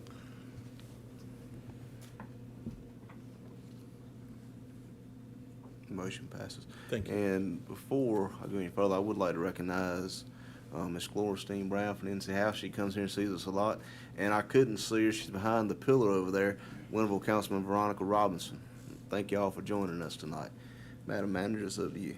Yes, I have several items on your report this evening, starting with your next meeting dates, August 4th and 18th at 6 p.m. in this room. Secondly, a reminder that Service Awards breakfast reception will be held tomorrow morning at 8:00 a.m. in this room, where we will recognize 21 employees who have achieved the milestone of 5, 10, 15, and 20 years of service with Pitt County government. Commissioners are welcome to attend. The names of each employee are listed on page 95 of your agenda packet.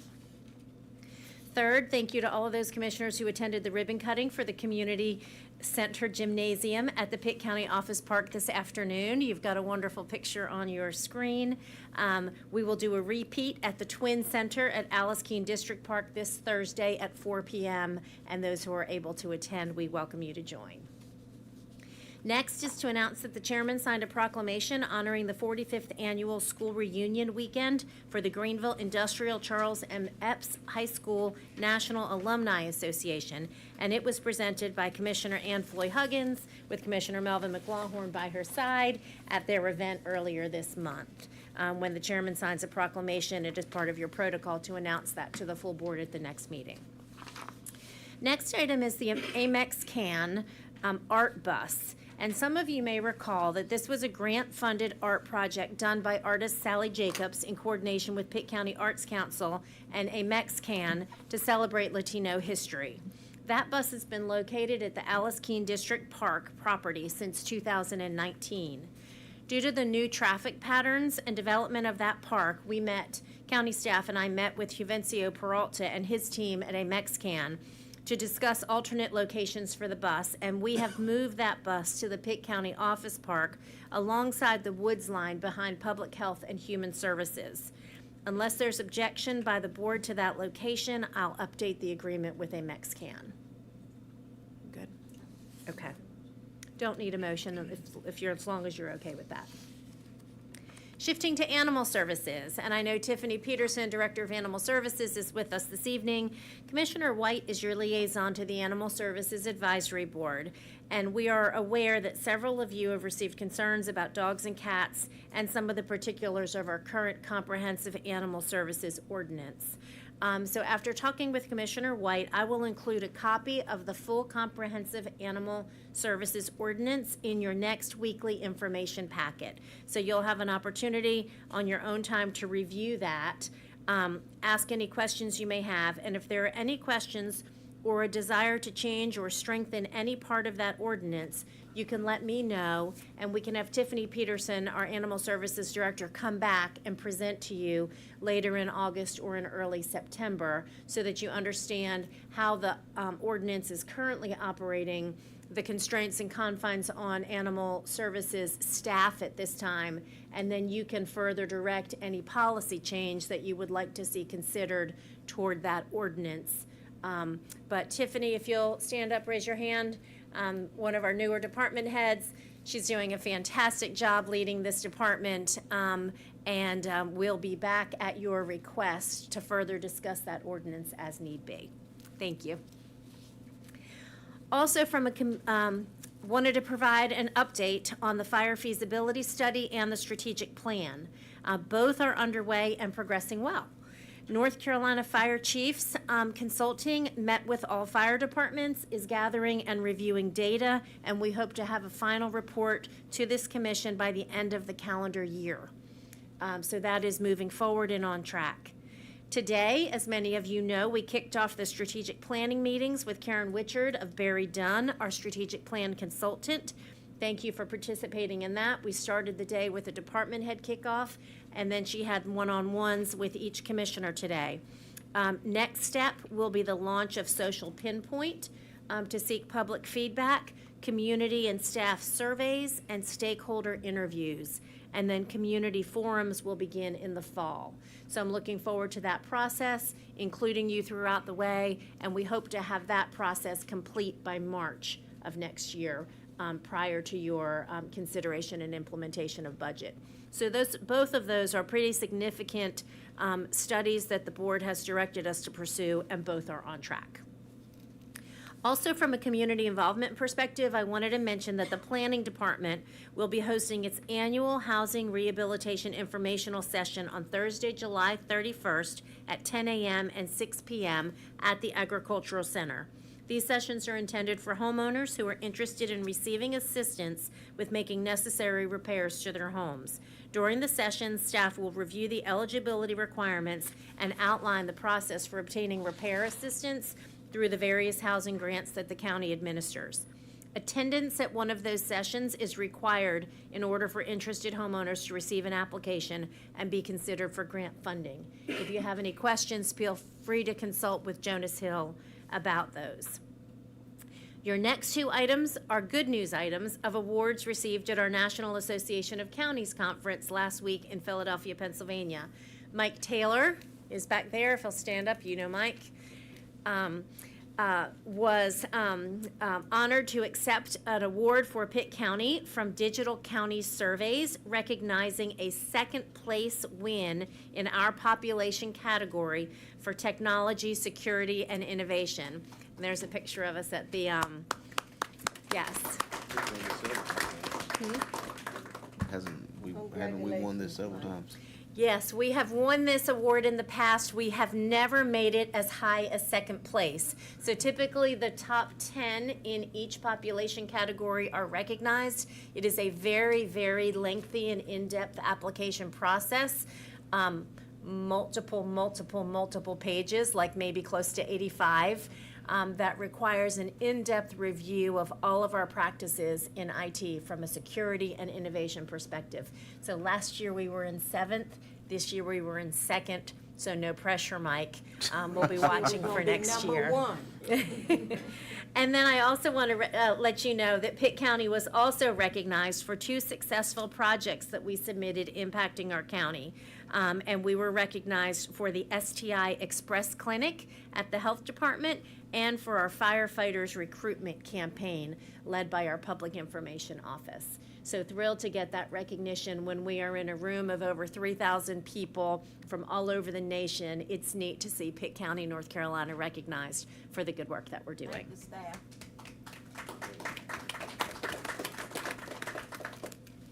And now I'll turn it over to commissioners who'd like to share anything about their attendance at the NACO Annual Conference, and that will conclude my report. Anyone? Anyone? Commissioner Brown? Yes. Thank you very much. I just want to take a moment to extend a heartfelt thank you to each of you for the opportunity to attend my very first NACO conference as a delegate representing Pitt County. It was truly an honor to be a part of the national gathering of county leaders and to bring back some insights that I believe I can help inform and strengthen our work right here at home. As a first-time attendee, I was very grateful to participate in the first-time attendee breakfast, where I had the chance to connect with county officials from across the county and begin building relationships that will serve our county very well moving forward. Throughout the conference, I engaged in several informative sessions, including the Finance Steering Committee, Agricultural and Rural Affairs, the Mid-Sized County Caucus, which was the very first ever Mid-Sized County Caucus, and our North Carolina Caucus, of course, among many others. These sessions offered valuable perspective on the challenges and opportunities that counties like ours are facing, and I look forward to sharing some of the takeaways with you in the weeks ahead. We also witnessed a transition in our NACO leadership during the closing business session as we welcomed incoming President J.D. Clark, First Vice President George Dunlap, and Second Vice President Alicia Bell. I also wanted to recognize and thank our immediate past president, James Gore, for his dedicated service and leadership, and again, congratulations to our very own Mike Taylor. I truly enjoyed the opportunity to spend time with my fellow commissioners, of course, and our staff throughout the event, so thank you once again for entrusting me to represent Pitt County. I'm very excited to bring what I've learned back to the community as we continue working together to move Pitt County forward. So thanks again. Thank you, ma'am. Commissioner Nunley? Thank you, and I will echo the sentiment of Commissioner Brown. It was a wonderful event. Staff was fantastic. I think one of the things that really stands out is how stellar all of our team is when we're up there, again, with 3,000 plus counties. Also wanted to report back that the platform that was presented by Commissioner White was unanimously supported for adoption by the Health Committee. We had the full team in attendance there to witness that. A lot of hands raised in the room, a lot of support, and that resolution was ultimately adopted at the annual meeting on the final day of the conference. So I believe that was the first submission. And Commissioner White, if you would like to perhaps share with the public what that resolution was about. I actually had some things written up for commissioner comments, but I will go ahead and get all that out of the way right now. So I was very, very pleased when I heard that my resolution passed. Anytime you can take something negative and turn it into a positive to benefit others, that's really great. So I appreciate the support from the board in adopting my resolution. Appreciate the county manager for presenting it at NACO in my absence. So for anybody that's not aware, the resolution is advocating for earlier detection screenings for breast cancer at 30 and colon cancer at 40, because with more and more cancer diagnosis, younger and younger, the current guidelines of 40 and 45 just aren't cutting it. I was 34 when I was first diagnosed, so that kind of really opened my eyes and made it personal for me to want to advocate for earlier screenings. With that, I also want to say that I have been talking with the president of Cancer Services of Eastern NC, and I am going to be bringing something else back to the board in the near future, hopefully. I've gotten her in contact with Wes Gray with Public Health. She is looking into a grant. They do a lot of cancer screenings, particularly mammograms for breast cancer, in underserved counties here in Eastern North Carolina that are medically deserted. And they want to expand and be able to screen even more individuals. And they also want to start screening for prostate cancer, so not to leave all the fellas out. But she is asking for a letter of support when they apply for a grant. She's trying to find out some details about that. So when I get more information from her, when they apply for that grant, I will bring that back to the board, and hopefully we can support Cancer Services of Eastern NC in their initiative to screen more people. So, but thank you again for supporting the resolution, and that really made my day hearing that it passed at NACO. Thank you, I ma'am. want to say that I'm open to that idea for her to do that. Don't get hit button when you talk, please. Oh, shoot. I'd like to say, so that the public would know, that I'm very open to that, because the earlier the screening of detection, the better we are, and the more we are healthier, then we know to get the medical services we need for that program, for that kind of thing.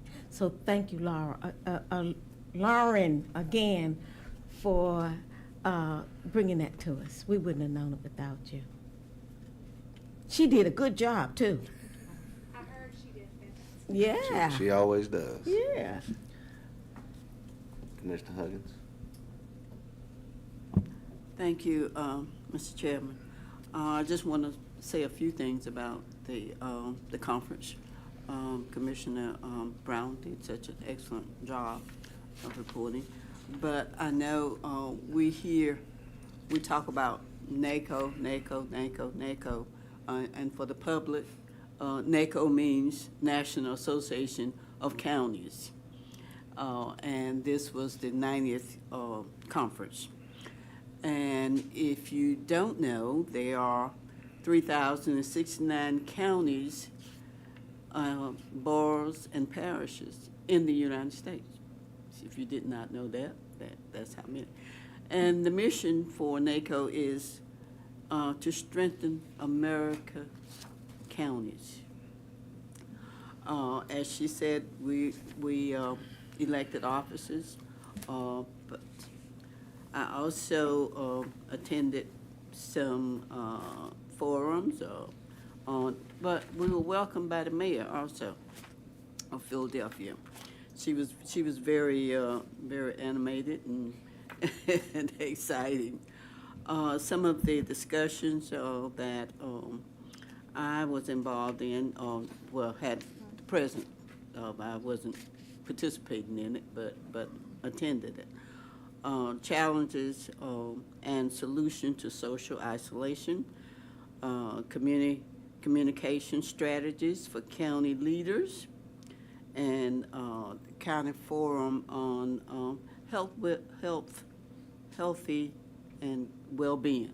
That's what it was. So as Commissioner Brown said, all informative, and all of this we hope that will help us to better serve the citizens of Pitt County and new resources and tools that we gain at these conferences.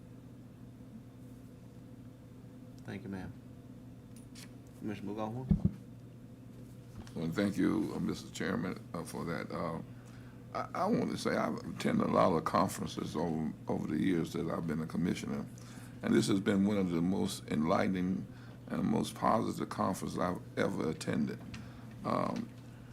You know, networking with fellow commissioners is very important, and when you can be at a conference and to connect with people of all sorts of races and have very positive comments. It was very important to me. One of the things, and I want to thank our county manager too. She did a presentation, and that came out very positive. It was very well attended. And but one of the things that I also want to say that AI, artificial intelligence, is a very good tool. And I attended that meeting. It's a very good tool if it's used positively. But it can be a very negative tool if it's used disproportionately in a negative way. But I think that the way it's presented now, we can kind of take advantage of that artificial intelligence, because it's here to stay. And it's getting bigger and bigger as the years pass in the future. So I think that was really enlightening to me, just to experience that part of the conference. But the conference was very well attended, and I think everybody seemed to enjoy it. Thank you, Mr. Chairman. Thank you, sir. All right, moving along to items for consent. I move that we accept. Got a motion and a second, please vote. Lauren. Came from that way. You're Lauren.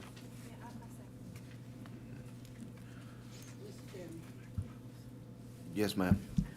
I want to thank the manager for lifting up the housing grant, and that was what I was really concerned about, why I wanted us to pull it out, so that we could let people know that we have a grant that's going to assist with repairs and what our process of that will look like, you know, not just for my benefit, but for our citizens, so they will know what the process and who will be administering that.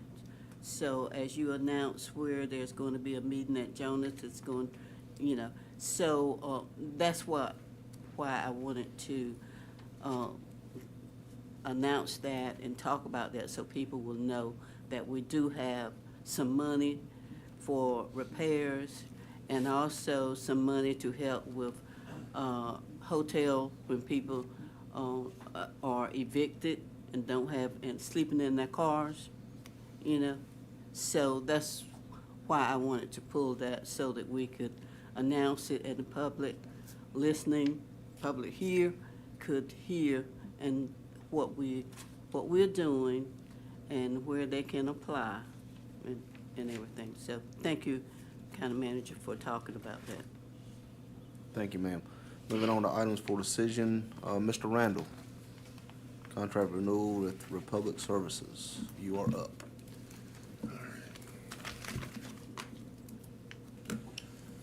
Good evening, Commissioners, Chairman, Ms. Gallagher. Good to see y'all. I'm Jason Randall. For those who don't know, I'm Deputy Director of Solid Waste and Recycling. And I'm going to be talking about the transportation and disposal contract renewal between Pitt County and Republic Services. We're recommending to renew the contract with some for a longer period of time, and I'll get into that here in a second. Just a brief history. For the past 20-plus years, Pitt County has been sending the solid waste to East Carolina Environmental, which is a landfill and located in Bertie County, owned by Republic Services of North Carolina. The last 3-year contract expired in June of 2025. And again, that contract was for the transportation and disposal of the solid waste coming out of Pitt County. And a quick note, Pitt County has had and still has the lowest tipping fee, cost per ton, of any customer using this landfill. So we have a good relationship with Republic Services. County renegotiated cost. Republic is increasing their county tipping fee due to inflation by $10. So the old cost was $42.50 per ton. The new cost is $52.50 per ton. And within that $52.50 is a $2 per ton state tax, where some of those tax dollars are going to return to the county through grants. The next lowest tipping fee at this landfill is approximately $60 per ton without transportation. So if you add the transportation on, it'll be $10 to $15 extra. So we really do have a good deal and a good relationship with Republic. And the reason why we're going to a 5-year contract is to combat inflation. So we're trying to limit the increase of the cost to the county. So price may be adjusted on an annual basis, not to exceed 5%. So if inflation goes up 7%, we'll stay at 5%. And quick note, the increased tipping fee was budgeted in the 2025-26 fiscal year budget. Any questions? Any questions? Any questions from the board? Any discussion? What's the pleasure of the board? Second. Push your button, please. I'm gonna get you trained right. Start here. running this for her. Please do. I would really appreciate it. I appreciate that. I would appreciate that. You have a motion. Please vote. We gotta wait. Okay. Motion passes. Sheriff Dance, you up next. Sheriff's Office Payment of Clothing Allowance. Come join us. Good evening, Commissioners, Madam Managers. I'm here again tonight to talk about this clothing allowance that you all decided on. And I think that the last decision, well, there was no decision, but was to have a reimbursement. So just give you a little historical information. For 30-plus years that I've been in Pitt County, there has always been a clothing allowance for certain folk or divisions at the sheriff's office because they don't wear the traditional uniform. And I want you to think about whoever's seen CSI or have seen Special Victims Unit.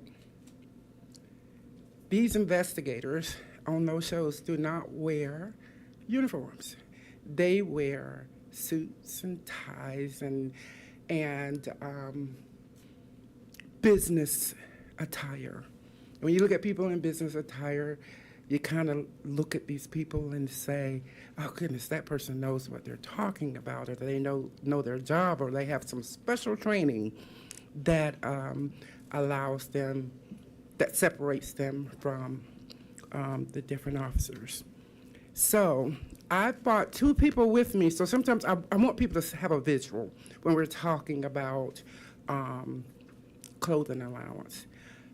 So I got two models with me. They're detectives, but tonight they're going to be my models. Captain Penner, who is, if you'll step up, who is the captain of my investigative unit. And this is Lieutenant Pippins, who is the lieutenant of the investigative unit. This is, if you'll step over here so they can see, I need y'all to do the runway. This is a uniform. This is the uniform that they chose to wear. It still separates them from being in the traditional uniform. Now, the purpose of them wearing these, I'll give you an example. Today, we had a very bad case that happened, and this kind of took us in a wooded area where there was bodily fluid, blood, and it is not unusual. Investigators, as they are combing through, looking for evidence, can contaminate their clothes. That's one purpose that they did not want to use their good business clothes that they typically wear to court. It's about optics. When they're in court and they're in their suits and their ties and their business clothes, it gives more credibility and lends more credibility to a jury, to the people sitting in a jury, that they're looking at people in business attire. They don't wear this to court. This is what they wear most days. The second reason that they wear it, it easily identifies them, and if our patrol deputies, the shifts are short, they're still deputies. And they go out and they respond to calls, and they need to be easily identified.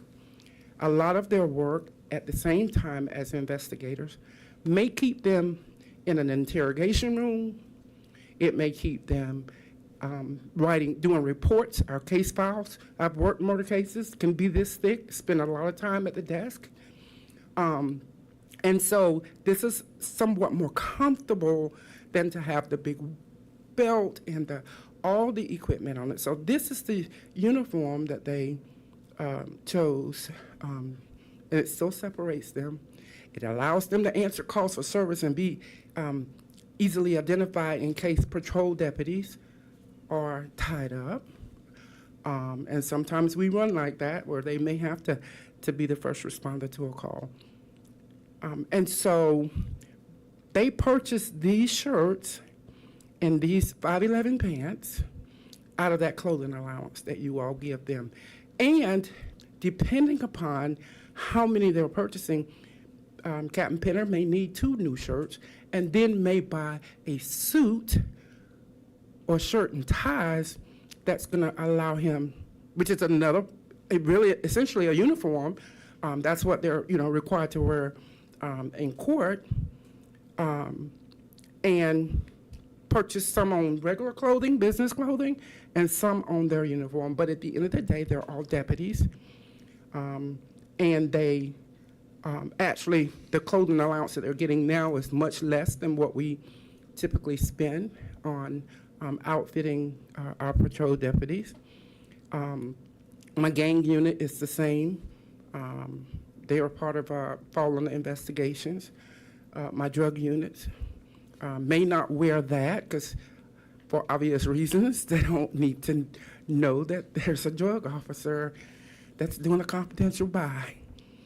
But they still must be appropriate. Now, with the exception of the drug unit, you might see them in some shorts because it's the summer, and that is would be appropriate if they're doing undercover work.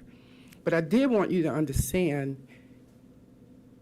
everybody that's sworn is still deputies. And so when you made the decision the last time, and then we went forward to say, okay, how is this going to look? So we started emailing. How is it going to look? When you're talking about go purchase your stuff and we'll pay you, reimburse you. Now, we don't do that for the regular deputies. They get what they need initially. So when we asked that question, then it was a response back that said, well, in May of next year, you guys hold on to all your receipts. And in May of next year, we'll reimburse you. So we're asking deputies to go out, some of them, and buy their own uniforms. And for 30 years, up until 2 years ago, when it started to get questions, it had been the status quo. There had never been a question. I can assure you that when these shirts are costing right at $44.95 with the badge sewn onto it, and those 511 pants are $45, and these officers come in every day with those on if they're not in court. Sometimes we may sit in court for 2 weeks if it's a capital murder case, and they have to have clothing for that as well. But they make a determination about what they need in the uniform versus clothing. And I can assure you, you've never seen an unclothed detective. That means they're purchasing and using, and in fact, spending more of their own money to purchase clothing that allows them to satisfy the requirement of our policies at the sheriff's office as it relates to appropriate attire. So I would be asking again that we go back to the $1,100, that we would get $550 every 6 months to purchase what we can purchase out of it. And I can guarantee you they spend more than that $1,100 in a year to purchase clothing. This is not everyday wear. As you know, some of the question has been, well, you know, suits can be everyday wear. Well, absolutely it can be, but there's an expectation that they are going to be in business attire when they are when it's necessary. That is a uniform. That is not everyday wear. We don't get up in the morning and say, let me put this uniform on, because then it puts us in a position that we don't have a day off, because if they're seen in that uniform, people expect them to act. That is not everyday wear. And these are many of the items, or the majority of the items that they buy, because how many suits can you get out of $550? So I would ask again that we go back to being able to have the $550 every 6 months, so that we can continue to keep these officers in their uniforms. I'm here for any questions, if you have any other questions. Thank you, guys. You did a great job modeling. Sheriff Vance, Thank you. thank you for your presentation, and thank you for caring about your employees and fighting for them. I want to just say one thing. When we do anything for the county in an official capacity, we have to turn in receipts. And I'm going to tell you something. If I don't turn it in, I don't get my money reimbursed. And that has happened, because I'm slack. Now, this has nothing to do with nobody but me. I'll lose it. And I was on a train coming from a meeting in Washington, D.C., and I almost overslept my station, and somebody from Beaufort County said, are you planning to go home? And I couldn't find my ticket when I got there, and that's because of me. It was my fault. So I didn't turn in one. Now, I'm saying this. I don't see any harm. I'm being honest about me and my slack and doing things and turning them, purchasing what I need to do when I go off somewhere for the county. I had to do it at the university. I had to be accountable for what I spent. I don't have anything to tell me what they buy, you know, what I do, but I do have to turn in my receipts. And that's how I feel about it. That's what what I'm trying to say, my stance on they should turn in something so that we have something to justify that they spent something necessary for their position of work, employment here in Pitt County.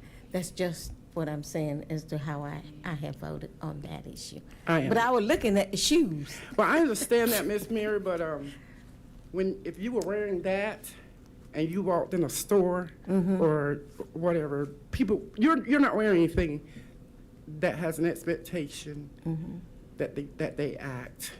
And that act might be getting in a fight, that act might be shooting someone, that act might be anything that could damage their clothing. What you're doing as you represent the county is not putting you in a position where you're going to potentially on an everyday basis get bodily fluids or have clothing that gets a smell in it that you can't get rid of. There is nothing in the requirement of what your job duty is. These are officers. I may be the sheriff, but you know what? If something happens, I have a duty to act, no matter what it is, because with your clothes that you wear, you can run away. we don't get that choice. Okay. We gotta run in. And so I'm just saying, I think we get lost in transition that these are officers. They have an expectation that I have to provide uniforms for them. And the county has for 30 years provided that. And now we're asking people to wait a whole year before they can even get reimbursed. Well, I'm turn it in when it get the money when it turn it in. Don't think that is, God just asked, how soon, if one of the officers buys a suit on Monday, how quick can we turn around their money? So in the practice prior to July 1, it was a $550 payment in July and a $550 payment in January, and that was straight. In what's being proposed, it's the same up to $1,100 that can be reimbursed, but since we've not done it this way before, we need the receipts in order to reimburse it, and we worked with the finance office to develop how does that logistically work. And so one of the proposals was collect all of the receipts by May, and then so long as those receipts equal or exceed $1,100, then you write one check for $1,100 in May. We shared that with the sheriff's office, and there were concerns about the administrative burden of the collection and gathering of those receipts. And so she and I talked about it further, and she's back to you today saying, let's not follow that process. So we don't have to, the board has just required that there be a receipt prior to an expenditure. And at a staff level, we are figuring out the way to do that with the least administrative burden on staff. So one option is to collect all the receipts by May and to write an $1,100 check into your paycheck by June. If the board thinks that that's not a reasonable way to do it, then we can collect the receipts. We can collect the receipts as you go and do it periodically, perhaps monthly or quarterly or twice a year. Potentially, we could keep it the same 2 times per year, but there would have to be a receipt to reimburse from, right? So a July payment wouldn't work because the year just started. Madam Manager, if I may ask, what changed? What changed that for 30 years? Yes. Where does the receipt portion come into play? I don't understand what changed. Yeah, so I think I can explain from my perspective what changed, and ultimately it's a decision for this board. So I don't know that anything necessarily changed. The practice has been to give $1,100 for a clothing allowance for officers who don't have a uniform.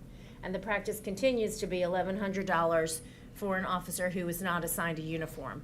The value of the benefit and the need for the benefit has not changed. What has changed is from an accounting and budgeting perspective. Since I became manager, I have looked very closely at every single expenditure in a $420 million budget and have assured this board that every expenditure when I'm audited is backed up. And so I have the recommendation is not to reduce or eliminate or compromise the ability of a non-traditionally uniformed officer to get that benefit. It's for me to be able to say, when I tell this board that every expenditure in this budget is backed up as a public expenditure with a receipt, that we have that. That's my thinking. Okay. But if this board tells me that a receipt is not required for this expenditure, then I follow the direction of the board. Again, I would submit to you all that is a uniform that identifies them as a law enforcement officer. They just may not need, they have to alternate between buying stuff that's presentable for court, but yet stuff that's practical for being in the field. That is a uniform. My second question is, The money has already been allocated. That has been put into my budget that you guys have already voted on, that these deputies get that $1,100. I am wondering at this point that since the budget has already been voted on, the $1,100 is there. And it is now my budget. This is an expenditure that comes back to the sheriff's office out of the budget that was given to me. I want to do it the right way. I want to do it the easiest way. But I don't know where the savings come in at by having to have receipts for some officers and not for the other ones. I don't understand where it comes in that there is any savings. I can assure you, $50 pairs of pants and $45 shirts, $550 every 6 months doesn't cover what they're getting. They're having to scrape by. The money has been spent for the same thing. It's already in the budget. It's already there. Can I allow, if you don't mind, Commissioner Smith, if you'll please. I was just going to say, I think this is a minimal request. I have no issues reverting back, and I'll put that in a motion. I don't know that there's any more support for it, but I'll make a motion that we revert back and do the $550 in 2 installments. Hold, please. Commissioner Nunley. I was gonna ask whether or not, just like we do dental reimbursements or anything under an insurance plan, I can see how there would be some hardship on employees to retain receipts and have kind of a collection mechanism at the year end and having to shoulder that $1,100 burden throughout the term of employment. I think it would, if it's not too much of an administrative burden, I think it'd be reasonable to handle it in a similar way that we do with those types of reimbursements on a monthly basis. And that way, employees that do purchase uniforms that way, just like any expenditure we would have, or anyone else that's seeking reimbursement, just be treated the same way. That way, they're not in a position of having to, I guess, collect and toll a total amount to be reimbursed. And so if they use $550, they use $550. If they use $1,100, they use $1,100. If they spend $2,500, they get $1,100 reimbursed, right? And so that's a personal decision they can make about how much they want to expend. But I do think that if we can do it on a monthly basis, I think that's more reasonable and just appropriate for how, just the general public would operate. I don't know if that. That's a motion also. We have one on the floor. Can we get through the comments first, please? Commissioner Manning, and then we'll just go right on down the line. It won't turn red. We'll hit it one more time. There you go. Okay. Operator error. I was just going to say, my experience when I was a detective and getting a clothing allowance was that the amount that I was given didn't cover what I was spending. So just the flip side I'm looking at this is maybe at least for a while, keep those receipts and you'll have justification to ask for more money for your personnel next go around, because it was, although I always appreciated the clothing allowance, it never covered my total expense. Ooh, that's a door you might not want to open. Well, I'm opening it because because that's where the receipts proves what you're spending, and I think I'd go for at least a year and keep the receipts, and let's see where, 'cause I would be convinced that we need to boost your payments, if you've got the documentation. That's just my thoughts, just thinking ahead a little bit. At the end of the day, we spend way more than we are giving. At the end of the day, we Thank you, do. ma'am. Commissioner Huggins, I'm trying to help wrap this up. Yes, thank We're you. beating a dead horse. So let's please wrap it up so we can make a decision. Commissioner Manning just made an excellent suggestion or whatever, but I'm in favor of receipts. Because as the manager said, she wants backup. And I'm the same way. When I'm doing checks at the church, I've got to have a receipt. I've got to have some backup for that check that I'm going to write. So I'm in favor of receipts, maybe in a shorter period of time, monthly. You know, just like we get reimbursed. So if it's a monthly or quarterly, however, but I'm in favor of receipts. Because when at audit time, you need backup, you need proof. Is there a possibility, because they've got to buy these clothes, they've got to have these uniforms. We started a new year. Is there a possibility that, hey, if we have to produce receipts, we will produce the receipts, but they've got to be able to purchase this stuff? Can we revert back and then attach receipts when they do? When they order these uniforms here, our clothing guy orders it and sends them the invoice. Madam Sheriff, if you would please allow these folks to talk, and then we're gonna see what they're gonna do. Because I'm just about as lost as you are. So let's just I'm not please. lost, but go ahead. I am. I know what you want. I think, just hold on. Commissioner McLaughlin, please. Thank you, Mr. Chair. Having to work in law enforcement and listening to what has been said, I think that we have to, and Commissioner Manning had a very good point. I think that we have to look at the totality of this, and the sheriff has knowledge, and it's already been budgeted for that amount. And I think that we ought to kind of give some leverage to the decision making that she has. So I certainly think that we should approve her request, and I think that's the right thing to do. Thank you, Mr. Chairman. All right, we have a motion on the floor over here first. I have a substitute motion. Hold on 1 second, please. We have a motion on the floor. We have a second. Now we have a substitute motion. I feel like I'm calling an auction. Right.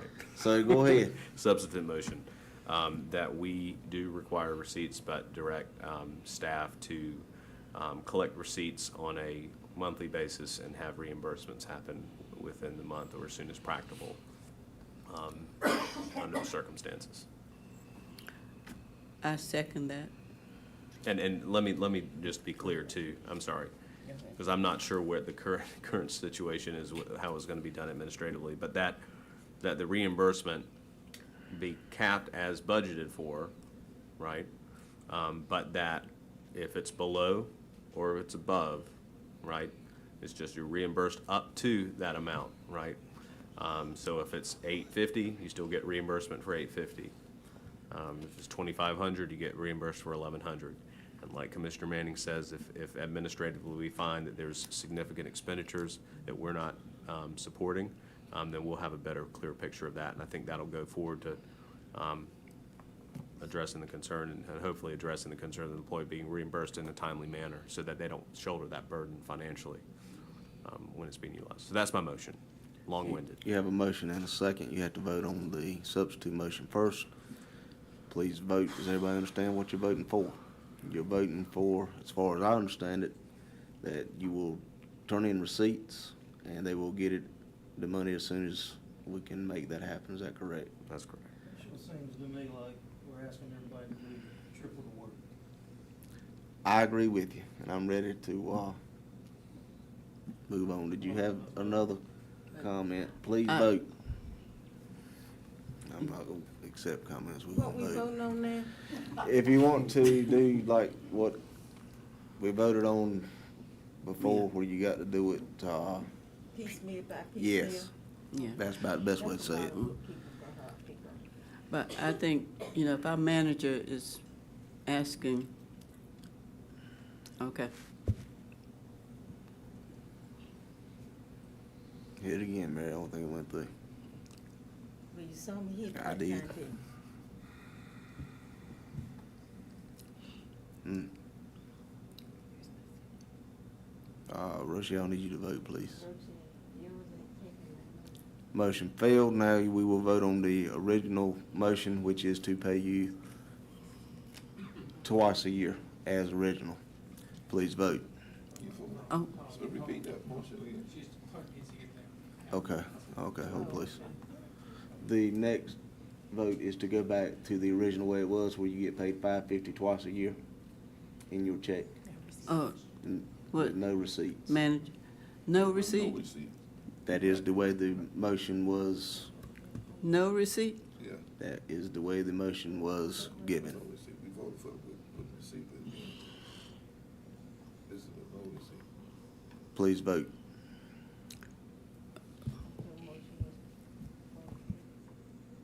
It wasn't, but if we need that to pass it, I can certainly. Well, we're amend gonna find out in just a minute.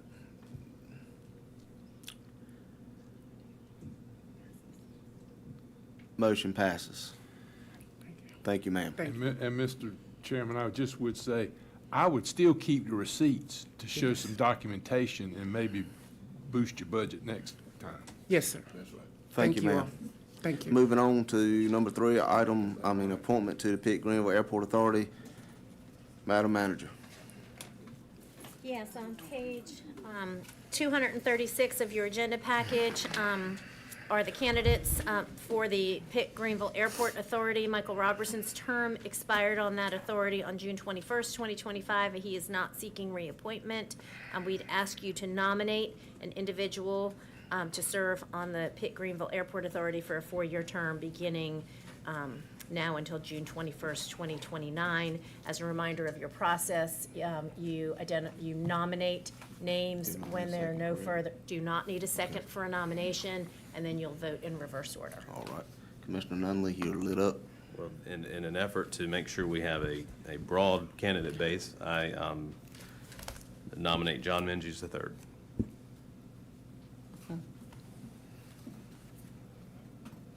Anyone else? I'll nominate Craig Goez. Anyone else? Yes, sir. Why is he blinking green? Hit it and hold it down. There you go. Okay. I nominate Price. Anyone, is that about everybody on the list, ain't it? Anybody else? Can we close it? Oh, we can't close it. Okay, No, all ma'am. right. Anybody else? We'll vote in reverse order. We will vote on Blake Price first, I believe. Did we do any discussion? It is any discussion. I would like to speak about him. Go ahead, please, sir. Mr. Price, what attracted me to him when this was on the agenda last month was the fact that he had been in the U.S. Air Force and he was a computer programmer. So I called him to see if he was still interested, and he was in this position. And I learned that he actually worked for Eastern Airlines for like 13 years. And he's worked for ECU at the med school for a number of years as a computer programmer. That's what he did with Eastern Airlines. And after he retired, he took a job for a while until his Social Security kicked in or Medicare kicked in out at the airport working for Avis. So, I mean, he's the one individual among all these folks that he has actual experience working with an airlines. He's a computer programmer. He actually wrote some programs that were used by other companies. And he also has worked with an affiliated agency that works within an airport. So I just think that makes him with some background that would be beneficial to the airport board. And there's no question that these other applicants, as I said in the agenda meeting the other day, this is like a who's who list of citizen leadership. I know most of these folks, and they're all worthy, but he's the one that actually has some background that I think could be beneficial to the airport board. So that's the reason I nominate Blake Price. Any further discussion? All right, we will now vote in reverse order with Blake Price first.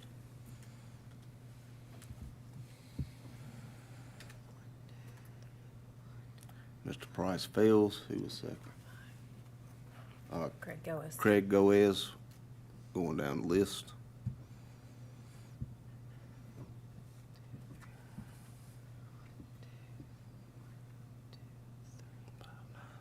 Mr. Craig Goes wins. Moving on to appointment to Cultural Arts and Recreation Advisory Council, Ms. Cowell. Yes, on page 247 of your agenda package, you have 9 appointments to make to the Cultural Arts and Recreation Advisory Council.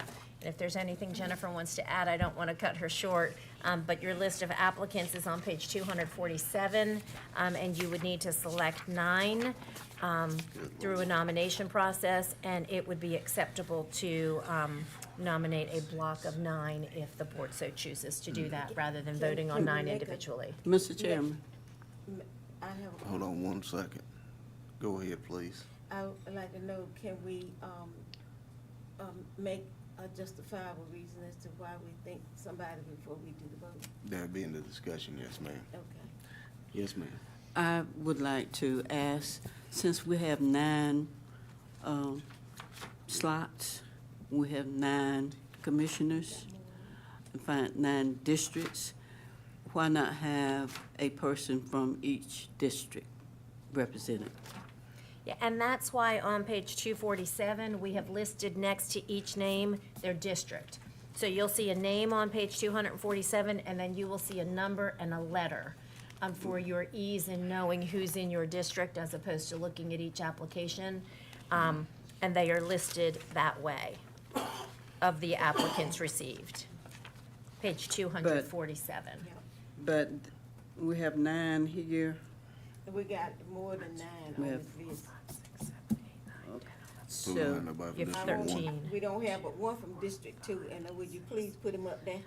Which- It's hard for me to get somebody to do something. well, I don't have, there's none from District 1. I mean, you got to better. So you have 13 to choose from. If you want to choose some of those 13 today, you have 13 to choose from for 9 spots. You don't have to fill all 9 spots today. Okay. If you want to fill some spots today, and then you can hold up, advertise further and open other spots, if you would like to do that, if you Are wanted you, to have are representation. you all acceptable to 9, 1 from each district? It's important. I think that is important. Or is what you're suggesting is that each one of us pick one of these folks from the list, and then that be the slate to vote on? Yeah. Is that what you're suggesting? I mean, But- is that okay to do it that way? That would be good if District 1. I like to see But somebody. District 1 is not.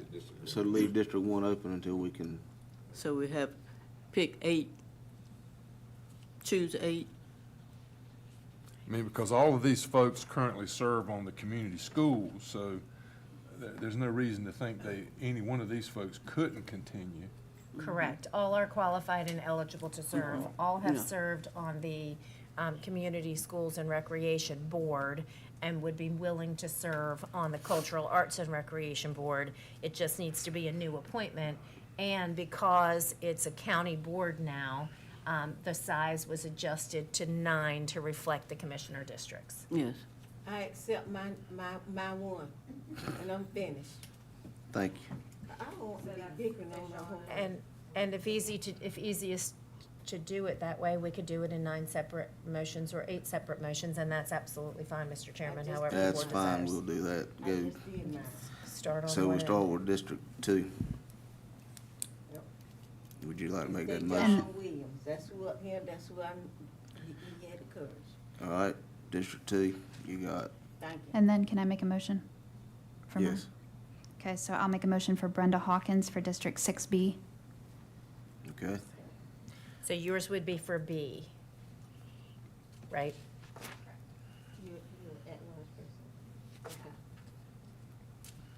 That's B and 2. All right, who do we have for C? That's me, and there's half the folks on here are C, so So you got a choice to make. Hurry up. well, You know, I could have said it better myself. You rolling with it, baby. I like it. Fred Austin, All right, so that's C.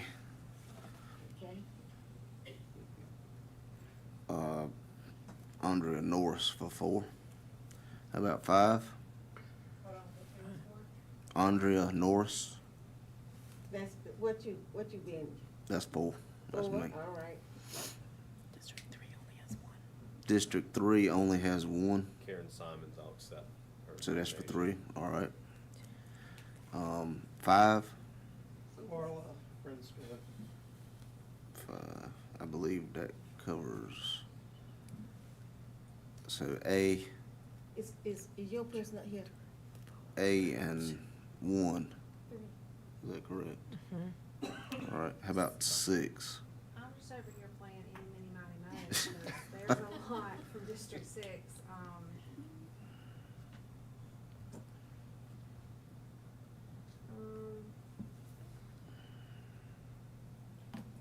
Let's say Laura Jett, she's from the Grifton area, that'll represent the southern portion of the county. She's 6. Okay. You got her for B, though. Do you need somebody else for B? B, I got Brenda Hawkins. Okay, I'm sorry. So 1 and A will be determined once y'all find someone. Okay. Who did Keith, who did Chris get? I just want to. Karen Simons. Karen, okay. So you have Fred Austin, Carla Francisco, Brenda Hawkins, Laura Jett, Andrea Norris, Karen Simmons, and DeJohn Williams is who I have marked that y'all have picked. Can we have that in a motion, please? So moved. Second. Got a motion and a second, and 1 and A will be determined after y'all find someone. Please vote.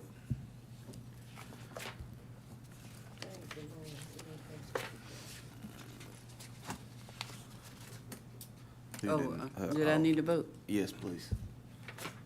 All right. We will now go to commissioner comments, and as much as y'all have said, let's hope they're very brief, but we will start down to our left. hint, hint. Well, I mean, I can't cut you off anymore, so I just do what I can. Please hit your, all right, rolling on. Keep it rolling. Commissioner Nunley. No comment. Thank you, Jesus. Commissioner Huggins. Well, no comment. Oh, no comment. We do have a closed session, and it is,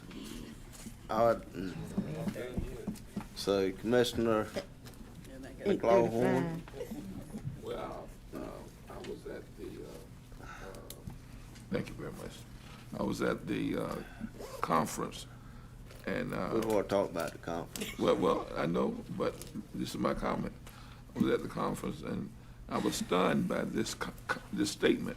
I'd like to make this statement now. We, the people.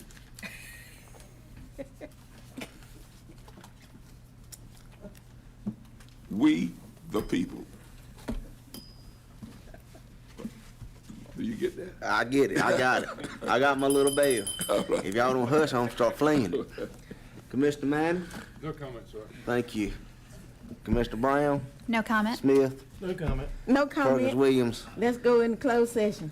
I need Make the a, motion. motion to go in closed session, please. If I could read the statement, Please Mr. do. Chair. It's been suggested this body go into closed session under the following grounds. One, to discuss matters relating to the location, one, to discuss matters to establish or to instruct the public body's negotiating agents concerning the position to be taken by or on behalf of the public body under 143-318-11A5, and 2, to prevent the disclosure of information that is not considered a public record under North Carolina General Statute 143-318-10.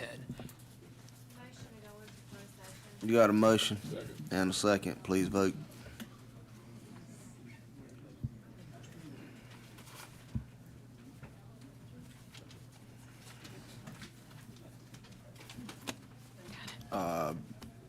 Commissioner Huggins and Nunley, if y'all will please vote.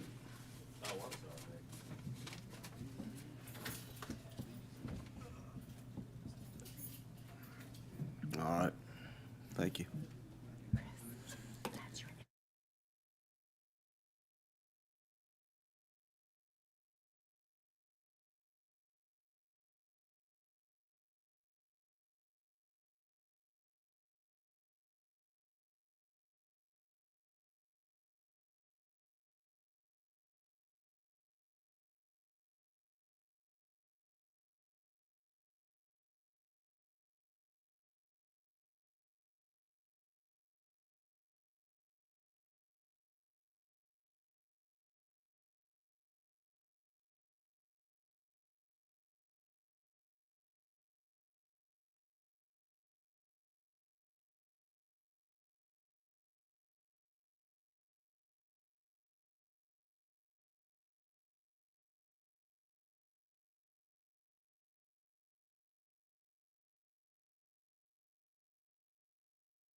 please take us into open session?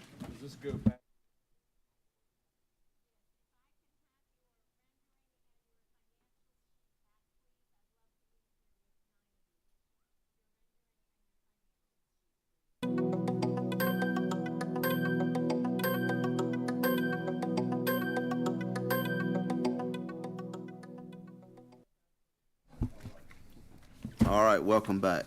Mr. Chairman, I'd like to make a motion to approve the closed session minutes from June 2nd of this year. I second.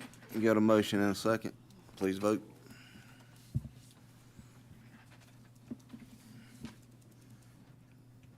Mr. Chairman, Yes, ma'am. I'd like to say that, can you let us go home? You have a motion and a second. Please vote.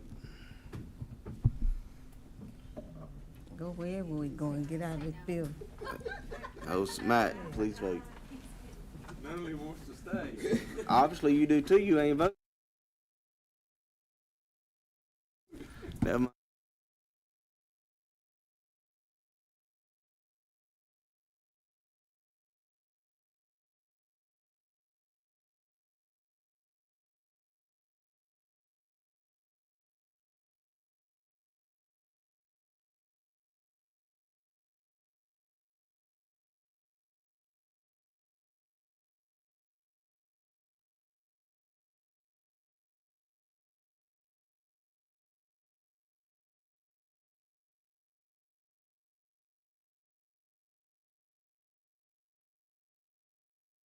And building families is the pursuit of places that promise stability, growth, and ample opportunity for the future.